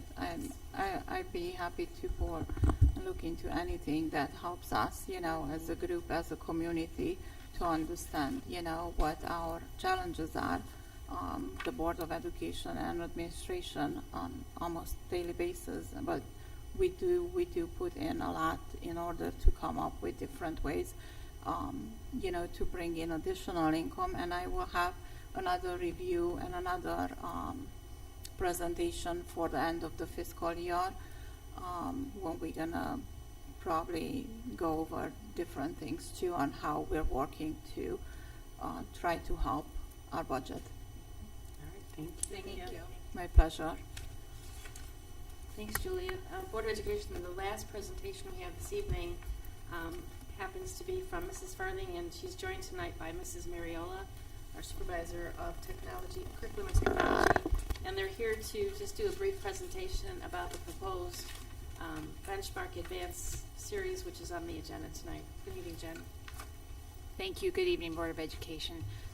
We'll go as quick as we can, and I'm sorry if I'm a little scatterbrained, I would just like to begin the presentation this evening with just a disclaimer that there is not a incredibly perfect language arts curriculum. We talked about this at the curriculum and technology meeting, but if there was a perfect program, I wish I had created it, and I would not be standing here in front of you this evening. However, I did not create that, and I don't think it exists. Every program has pros and cons, and we're just going to talk about some of the things that have led us to the program that we're going to be presenting to you this evening. I'll start with the timeline. And we actually started this program, this investigation in January of 2023, and we started at that time with just starting really focused on Wilcox and Bissell. We were looking at 5 different curriculums. We had 4 vendor presentations. And then all of a sudden, in July of 2023, House Bill 33 came out with an Ohio Revised Code, Section 3313.6028, that outlined a timeline for us. And at that point in time, there was going to be an approved list of curricular materials that we would be able to use. So at that point in time, we said, oh, we're going to put a little pause on this. And Bissell at that time was going to pilot a program, and we said, okay, we are not going to be investing all of these dollars in this program at this point in time because we don't know what the list is going to look like. So fast forward a little while, in February of 2024, the list of high quality instructional materials was released. At that point in time, we pulled the committee together for K-5, and in March and April of this year, we had vendor presentations. We did 2 different programs. We had 3 vendor presentations, and we went on some site visits. We went to Green local schools and to Streetsboro City schools. In April and May, we had additional deliberations, and we had additional presentations for K-6. And some of these things on the next slide overlap a little bit. This is the process and the tools that we used. This is when we were our preparation, our studying, our deciding, and our launch. This goes along with the timeline a little bit. We started with samples from 4 different vendors and the Reading League rubric, and then we had K-3 presentations, and then we did that pause again. So this is just really kind of the same timeline as the timeline slide, but just kind of showing how the process worked. Samuel Bissell Elementary School teachers decided to pilot the free version of CKLA units for second semester. They were able to pilot about 2 units. We had additional K-5 vendor presentations, and we started to include grade 6 in our conversation. And the rubrics we were using were Knowledge Matters, and we had a laser-like focus on what matters for literacy was the component of the rubric we focused on. And then we also used the Achieve the Core rubric, which was instructional materials evaluation tool, which is called IMET. And those tools offered some non-negotiables for us. I'm not going to read this to you, and this is clicking 2 away from me. Some of the non-negotiables that we looked at were that we wanted to make sure the curriculum had a solid foundational reading skills, that there was strong vocabulary, that there was explicit instruction, that we wanted students to have a knowledge base when using this program. We wanted them to students to be looking for evidence in the text, and we wanted the students to be doing close reading of rich texts.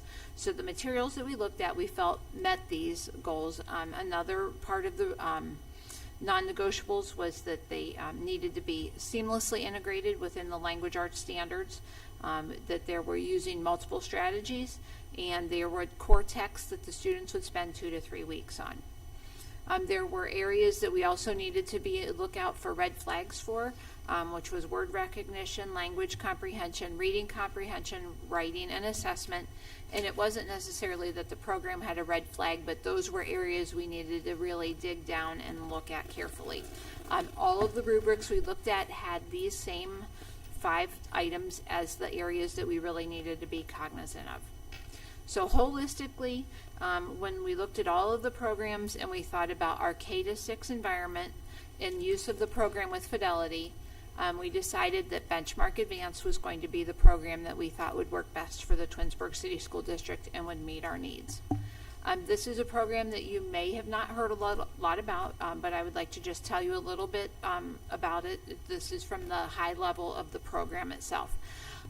When determining which programs went on the high quality instructional materials list, the Ohio Department of Education and Workforce looked at ed reports. And ed reports determined that Benchmark was all green, so that was how programs got on the list. So Benchmark was all green. They have also won a Tech and Learning Award, and they also won an Excellence and Equity Award. One of the key features of Benchmark is that it has strong foundational skills, and I know you can't read all of these pieces, but in K and 1, we're going to be focused on the building the foundations, and then in grades 2 and 3, we start to transition to multisyllabic words, and then in grades 4, 5, and 6, we start talking about syllable types and morphology, and focused on the Greek and Latin roots. And that's not new to us, but this package is going to provide everything to our teachers in one, instead of, I've used the word a la carte, like we've kind of had to do things in piecemeal, and this program has everything all in one. All right, Mrs. Mariola is going to take it from here. Thank you. Good evening. One of the facets that we really liked about Benchmark Advance was the fact that you'll see here that all of these topics, there is a topic that's vertically aligned from K through 6. So in this case, life science is Unit 1. Every student that walks in the classroom at the beginning of the year, regardless of what grade level, has that theme or overarching topic. So we thought that provided nice vertical alignment and consistency there. This graphic here is just another graphic to demonstrate how this vertical alignment moves through the grade levels. And as it's consistently mapped, as students move through their grade levels, they begin building these essential background information and continue to expand on their topic knowledge, their literacy skills, and their vocab as they grow through the grade levels. This graphic is very much the same, demonstrating that it's thematic all the way through, but here you'll see the essential questions. There's an essential question tied to each of the topics, and so all of the units tie back to that essential question, and it grounds the students in their reading as they're doing their close reads. This is Unit 1, and at a glance, all of the components. This is a second grade unit you see here, and this graphic's super important because on the far left, you'll see the instructional routines and all of the materials that are at the fingertips and, for our teachers. And you'll see that each week is outlined for Unit 1. There's 3 weeks. Digital resources are all aligned on the far right, so you have both in-print and digital resources at your fingertips. If we go to the next slide, we have Scarborough's rope here. So as students begin familiar with these instructional routines and they begin to build knowledge and grow, we change over from kind of learning to read to reading to learn. So we move into building skills, and then by 6th grade, we see that in 6th grade, the instructional routines change from phonics to reading and vocabulary lessons.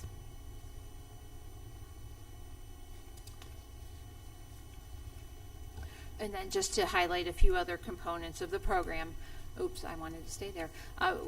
Obviously, when we talk about our young tigers, our focus is on reading foundations. So this is when we were going to start working with reading strategies, working with fluency, phonics, phonemic awareness. All of those components are built into the reading foundations. Ideas of activities will be readers theater, decodable texts, shared read alouds. There is a focus on writing. Writing is integrated into all of the units, into every day. There's a different focus. In all of the content that Benchmark provides, their instructional routine is I do it as the teacher, we do it as a class, and then you do it. So it's that gradual release model, and they continually do that in every routine that they have. So all of the students then by the end are confident and able to do it on their own. So writing is a part of everything. Grammar is a part of everything, and that's one thing I think our teachers have been asking for a grammar program for a really long time, and I did not look back, but the last time we had a full language arts adoption of a program like this was in the late 90s. So we have been using guided reading since then, and we have had materials, but it's kind of been a lot of teacher a la carte again, a lot of teacher trying to gather the materials, read the books, make sure all of the students in the groups have activities to do. So this is providing all of the materials for the teachers. Another example of something that is provided in kindergarten and 1st grade is mentor texts. They provide all of this for us, and it is all aligned to the units that the students are working on as well. Read aloud is a big component. Read aloud is built in for K to 6. And then another component that builds is vocabulary, and they have different tiers of vocabulary, and the program is very rich in vocabulary and building our background knowledge. All right. So for each unit, students are provided with a consumable workbook, so a physical workbook, a consumable that they are able to put pencil and highlight to paper. And these are also electronically, they can be offered an electronic version as well. The unique part about this, though, as they're doing their close reading, they're making meaning as they go. Teachers are explicitly working through this and teaching them how to annotate in the margins and find that text evidence within the passages. And so this has been a really nice feature to have both opportunities to be able to have an electronic version as well as the consumable physical copies. It's funny because for the writing portion, Mrs. Farthing mentioned the gradual release. Same thing here. Every unit in their close reads builds. So as we work our way through the unit in week 1, it's the I do, the teacher's modeling. They're working their way through the text together. And then by weeks 2 and 3, it's that gradual release. This is a version of an annotated knowledge blueprint. So this might be what you see in the teacher's manual. Every student is going to get a copy of the knowledge blueprint, and that is, again, both an electronic copy exists as well as the physical paper copy. And the knowledge blueprint for every unit is a graphic organizer that students construct as they read, and they apply their strategies to analyze the unit's texts. The knowledge blueprint is a great tool because it keeps bringing the readers back to the essential questions, and they're also documenting their knowledge as they go. So this knowledge blueprint is used throughout the entire unit, which is 3 weeks in length. Oh, this is grade 5, yes, yes, as a point of reference. Yep, thank you. So the interim assessments, Benchmark Universe is the platform that offers us our interim assessments, and these Benchmark Universe is loaded full of resources in the way of assessments. These are also electronic and print versions, should we choose to go either way. They can be read aloud, a huge component for some of our learners, and we have pre and post assessment data, and it's also living inside Benchmark Universe so that teachers can capture this data and inform their instruction as they move forward. A really differentiating piece for Benchmark Advance versus some of the other things that we looked at are the abilities for intervention, and you'll see on the next slide for enrichment opportunities for our teachers to be able to differentiate. So again, it has a plethora of resources for both intervention and enrichment, and here you'll see the opportunity for a research and inquiry project provided with extension, provides extension for our gifted learners, our learners who are really ready to advance their learning and get into the inquiry and go a little deeper throughout the unit. This is okay. And then next steps, just so you have the continuation of the timeline. We did do a lot of deliberation during the months of April and May, so I know May, it's still mid-May, but we spent a lot of time deliberating in April and May. So here we are this evening hoping for board approval. The next step is that our PLC and grade level leaders will work on the materials, try, not organize them really, but try to make sure the assessments are matching, the report cards match, just really digging in to make sure that they're feel ready to come back when we start in August. Our overview training, the Benchmark will be ready to set some dates with us as soon as we have a verbal approval with them, and which I can hopefully do after this evening. And then we are talking about partnering with the ESC of Northeast Ohio to provide some ongoing support for our PLCs so the teachers don't feel like we're saying goodbye, good luck, that they will have support throughout the whole year. We also will be providing training during our professional development days. And as you graciously approved the January dates for the Science of Reading professional development. And then we also will need to be starting the conversations with grades 7 through 12 on their adoption as well. So that's kind of the timeline as to what we need to do to make this happen for us. And that was a lot of information, and it was very quick. And as Mrs. Rosnaya said, if any community members or family members have questions, they can definitely reach out to myself. I'd be glad to go over anything with them. We obviously will have a parent communication piece, but that's coming down the road. So, does anyone have any questions for us this evening? I just want to, I was just wondering about how often, it's just a lot of work, about how often are we adopting a new curriculum? This program that we, on the board agenda this evening, this is for 6 years. Okay. So it worked, it was amazingly expensive to do a 1-year adoption, and plus who would want to do everything? Like, the cost basically for 1 year and 6 years was very close. And so a 3-year did not make a lot of sense either. And so we're going all in. We have not had a curriculum like this for a long time, so this is a 6-year adoption that we're asking for this evening. Okay, thank you. So to also put into this conversation, the change here for all of us is that this is mandated. This is no longer local control. It's the ODEW, the legislature wanting us to move forward in cooperation with the dyslexia committee of this in the state to bring this rise up in emphasis for reading and to work to ensure that all children reach at least grade level by the end of each year that they're in instruction. So the benchmark and there are other materials on that list. They have all met the criteria from the state to meet the science of reading requirements.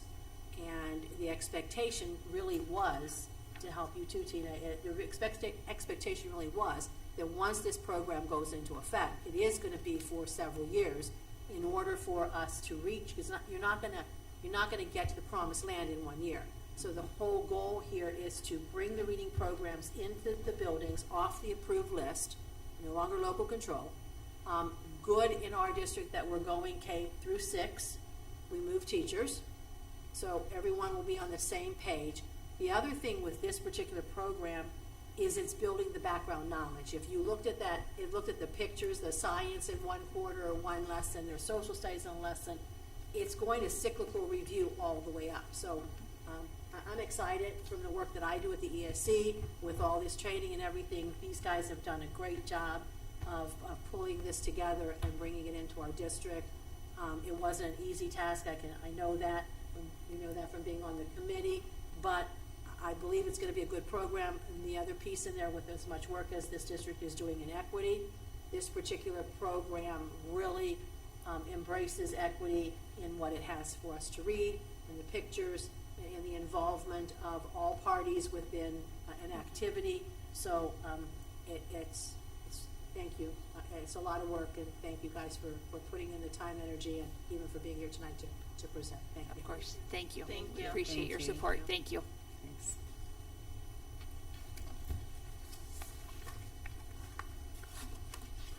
Okay, Mrs. Powers, that's all for there? Yes, it is. We are good. Okay, no remonstrance, so without further ado, without objection, I will read the items clumped together. So at item K, we resolve that the Twinsburg Board of Education approves the following meeting minutes: the special board meeting of April 26, 24, and the regular board meeting of May 1 of 24, as sent forward under separate cover. And resolve that the Twinsburg Board of Education approves and adopts the Twinsburg City School District's updated 5-year forecast and assumptions for school years 24 through 28, as prescribed by ORC 5705.391 and 5705.412 per the attached exhibit. We have a motion, please. So moved. So moved by Mrs. Hamilton. Second by Mrs. Egan. Any conversation? Hey, hearing none, Mrs. Rosnaya. Mrs. Hamilton? Yes. Mrs. Egan? Yes. Mrs. Davis? Yes. Mrs. Crawford? Yes. Mrs. Travis? Yes. And that motion carries 5-0. Action items for L 1 and 2 read together. Resolve that the Twinsburg Board of Education accepts the certificated licensed personnel and/or contract recommendations detailed in the attached exhibit as per the dates, terms, and other applicable conditions specified, pending satisfactory ORC background checks. And 2, resolve that the Twinsburg Board of Education accepts the classified personnel and/or contract recommendations detailed in the attached exhibit as per the dates, terms, and other applicable conditions specified, pending satisfactory ORC background checks. May I have a motion, please, for items 1 and 2? So, Been moved by Mrs. Egan, second by Mrs. Davis. Any conversation there? Here we have two resignations after Lisa Roberto after 10 years and Molly Sauter after 14 years in district. So best of luck in whatever the next chapter may be, and just appreciate that many years of service to our district. Yes, Mrs. Roberto, you will be missed greatly. I appreciate everything that you have done in the past that you have been here at our high school, but you are going to be missed. Okay, Ms. Rosanaya? Mrs. Egan, Yes. Mrs. Davis, Yes. Mrs. Hamilton, Yes. Mrs. Crawford, Yes. Mrs. Travis. Yes, and that motion carries 5-0. Item number 3, resolve that the Twinsburg Board of Education approves the classified personnel and/or contract recommendations for individuals employed by the Educational Service Center of Northeast Ohio and assigned to the Twinsburg City School District, detailed in the attached exhibit as per the dates, terms, and other applicable conditions specified, pending satisfactory ORC background checks. We have a motion for item 3, please. So moved by Mrs. Crawford, second by Mrs. Egan. Mrs. Rosanaya? Mrs. Crawford, Yes. Mrs. Egan, Yes. Mrs. Davis, Yes. Mrs. Hamilton, Yes. Mrs. Travis. Abstain. Okay, and again, making it pertinent for the record, I am not abstaining for any reason that's negative. I'm abstaining only because I work there. I have nothing to do with that particular department, but I will abstain as that is the same place that I am employed as we are hiring for this individual. Okay, item M. Number 1, resolve that the Twinsburg Board of Education accept the donation of one Physio Control Life Pack CR2 AED unit valued at $2,487.90 by Dawn Haney as per the attached exhibit. 2, resolve that the Twinsburg Board of Education approves the attached listing of media center items to be deleted from the inventory per the attached exhibit. 3, resolve that the Twinsburg Board of Education approves the attached listing of technology equipment to be deleted from inventory per the attached exhibit. Resolve that the Twinsburg Board of Education approve the following list of textbooks to be deleted from the inventory at Twinsburg High School, and those are listed. Number 5, resolve that the Twinsburg Board of Education approves the first reading of the new and revised Board of Education policies and bylaws, and again, those are listed. 6, resolve that the Twinsburg Board of Education approves the lease agreement with the City of Reminderville to utilize school buses for summer of 2024. The City of Reminderville will compensate the Twinsburg City School District Board of Education for the use of the buses, and that will include the mileage, the fuel, and the bus drivers for the terms and conditions set forth in the agreement, and that will be as sent to the board under separate cover. Number 7, resolve that the Twinsburg Board of Education approves the lease agreement with the City of Twinsburg to utilize school buses for the summer of 2024. The City of Twinsburg will compensate the Twinsburg City School District Board of Education for the use of the buses, again including the mileage, the fuel, and the bus drivers, for the terms and conditions set forth in the agreement as sent to the board under separate cover. Number 8, resolve that the Twinsburg Board of Education approves the 24-25 student parent handbooks for Twinsburg High School, R.B. Chamberlain Middle School, George G. Dodge Intermediate School, Samuel Bissell Elementary School, Wilcox Primary School, Wilcox Integrated Preschool Program and Kindergarten Preparatory Program, the District Athletic Handbook, and the District Coaches Handbook as sent to the board under separate cover. Number 9, resolve that the Twinsburg Board of Education approves the contract for services with New Story Schools, Ohio, and they are located in Independence, to provide educational services to one student for the 23-24 school year, including an extended year service for the summer of 2024. That cost is $63,140 for the school year and $6,319 for the extended school year program as sent to the board under separate cover. This is a general fund expenditure. Number 10, resolve that the Twinsburg Board of Education approves a pay-to-participate fee family cap of $500 for the 24-25 school year. Number 11, resolve that the Twinsburg Board of Education approves the academic fees and pay-to-participate fees for the 24-25 school year per the attached exhibit. Number 12, resolved that the Twinsburg Board of Education approves the breakfast and lunch prices for the 24-25 school year as noted below. Again, in that presentation, we know those prices are the same from the past. We have a motion for items 1 through 12, please. So moved. So moved by Mrs. Hamilton, Second. second by Mrs. Davis. Any conversation? Just want to thank again for the donation of the AED unit. We really appreciate that. So thank you for that donation. Thank you. Much appreciated. And also all the work that's gone into updating all of the documents, the fees, the breakfast. Thank you to Mr. Bendis for holding that firm for us and keeping track of everything. It's a lot of work that's been done since Definitely. last time we were here, so thank you. Ms. Rosnaya? Mrs. Hamilton, Yes. Mrs. Davis, Yes. Mrs. Egan, Yes. Mrs. Crawford, Yes. Mrs. Travis. Yes. And that carries 5-0. Number 13, resolve that the Twinsburg Board of Education approves the purchase of computer equipment in the amount of $28,793.35 from CDWG from Vernon Hills, Illinois, to complete the eSports initiative as sent to the board under separate cover, and this is a permanent improvement fund expenditure. And number 14, resolve that the Twinsburg Board of Education approves the purchase of Benchmark Advance for grades K through 6 at a cost of $469,720. This is for a 6-year digital and print subscription, as approved at the May 8, 2024 Curriculum and Technology Committee. This is a combination of general fund and permanent improvement fund expenditures, and also including the Ohio Department of Education and Workforce's subsidy of $176,776.55, as sent to the board under separate cover. May I have a motion for items 13 and 14, please? So moved. So moved by Mrs. Crawford, second by Mrs. Egan. Any discussion?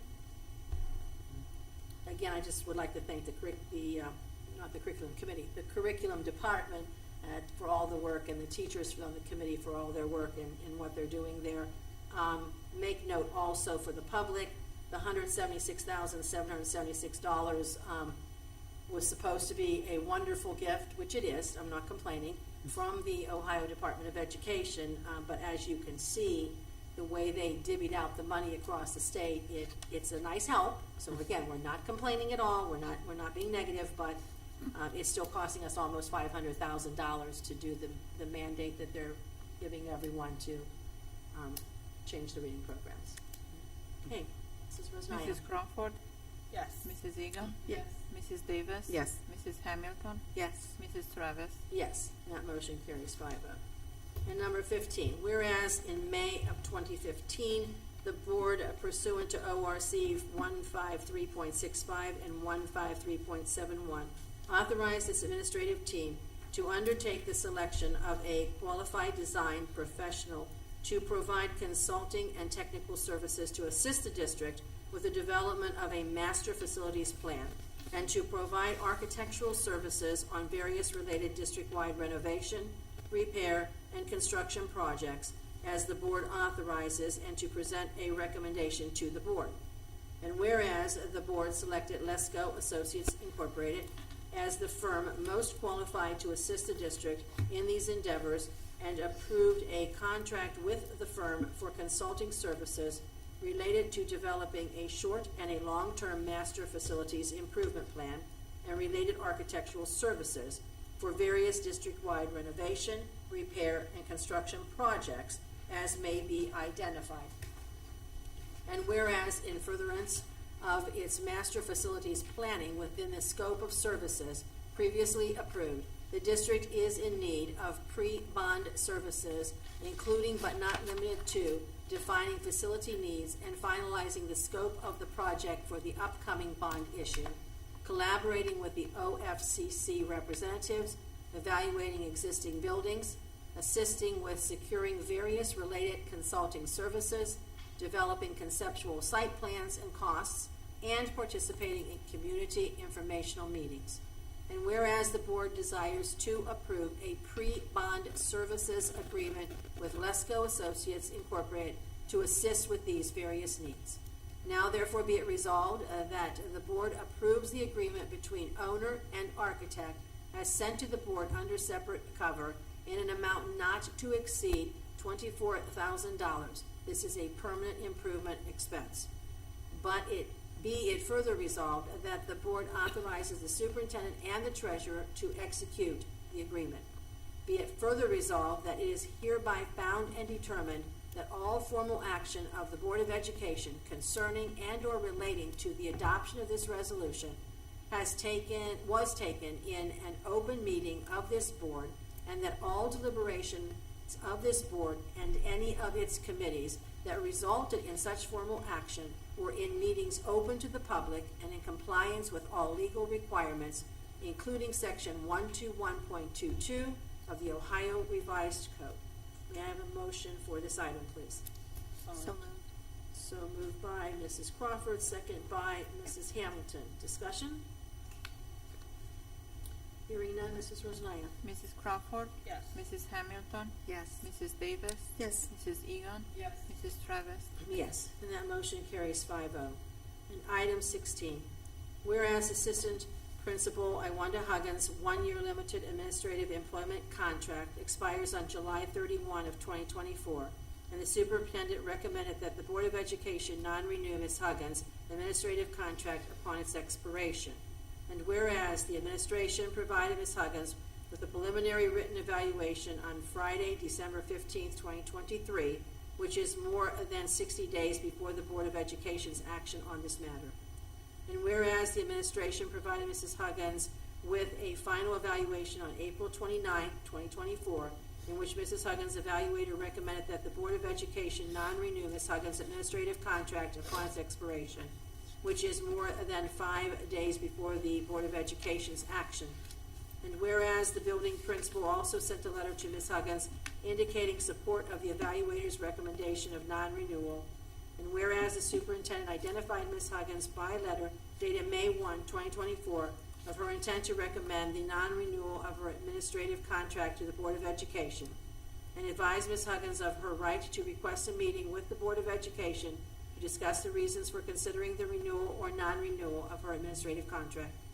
And whereas Ms. Huggins did not submit a request to meet with the Board of Education to discuss the reasons for considering the renewal or non-renewal of her administrative contract.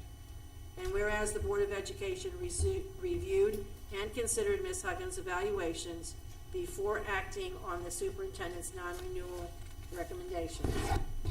Now therefore be it resolved that the Board of Education accepts the superintendent's recommendation not to reemploy Ms. Huggins upon the expiration of her current administrative contract. Be it further resolved that the Board of Education expressly acts not to reemploy Ms. Huggins upon the expiration of her current administrative contract.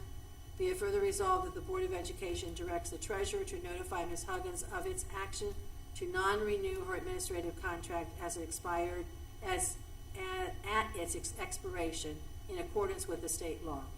Be it further resolved, it is hereby found and determined that all former actions of this board concerning and relating to the adoption of this resolution were adopted in an open meeting of this board, and that all deliberations of this board and any of its committees that resulted in such formal action were in meetings open to the public in compliance with all legal requirements, including Section 121.22 of the Ohio Revised Code.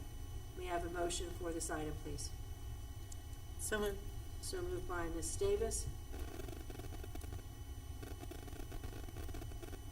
Second by Mrs. Egan. Conversation? Hearing none, Ms. Rosnaya. Mrs. Davis? Yes. Mrs. Egan? Mrs. Hamilton? Yes. Mrs. Crawford? Yes. Mrs. Travis? Yes.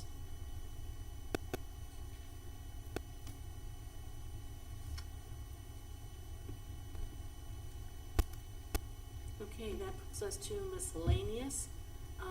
I would like to thank everyone who gave of their time over this past week or so.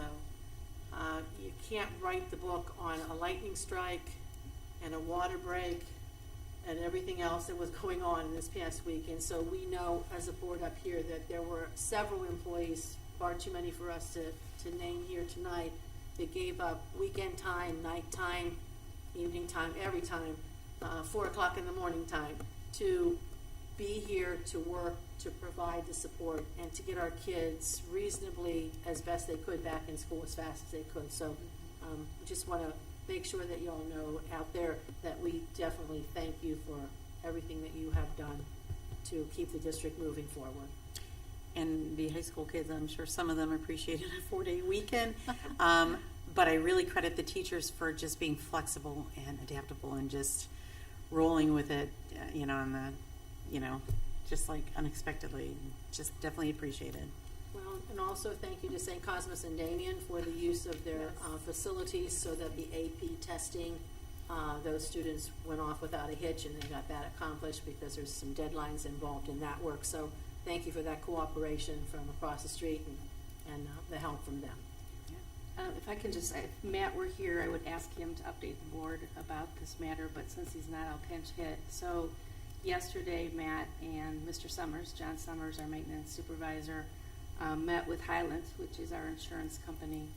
So the insurance company is going to be helping us get this repaired.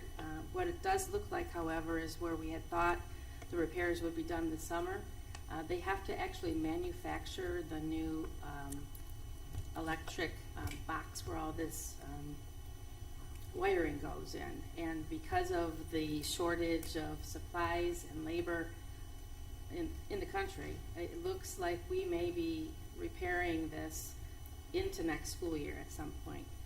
What we will do is we will try to do this work on an extended weekend. I asked both Mr. Strickland and Mr. Summers, can we make it work potentially any OEA day weekend where the kids are off. They're saying it'll be a 3 to 5 day fix.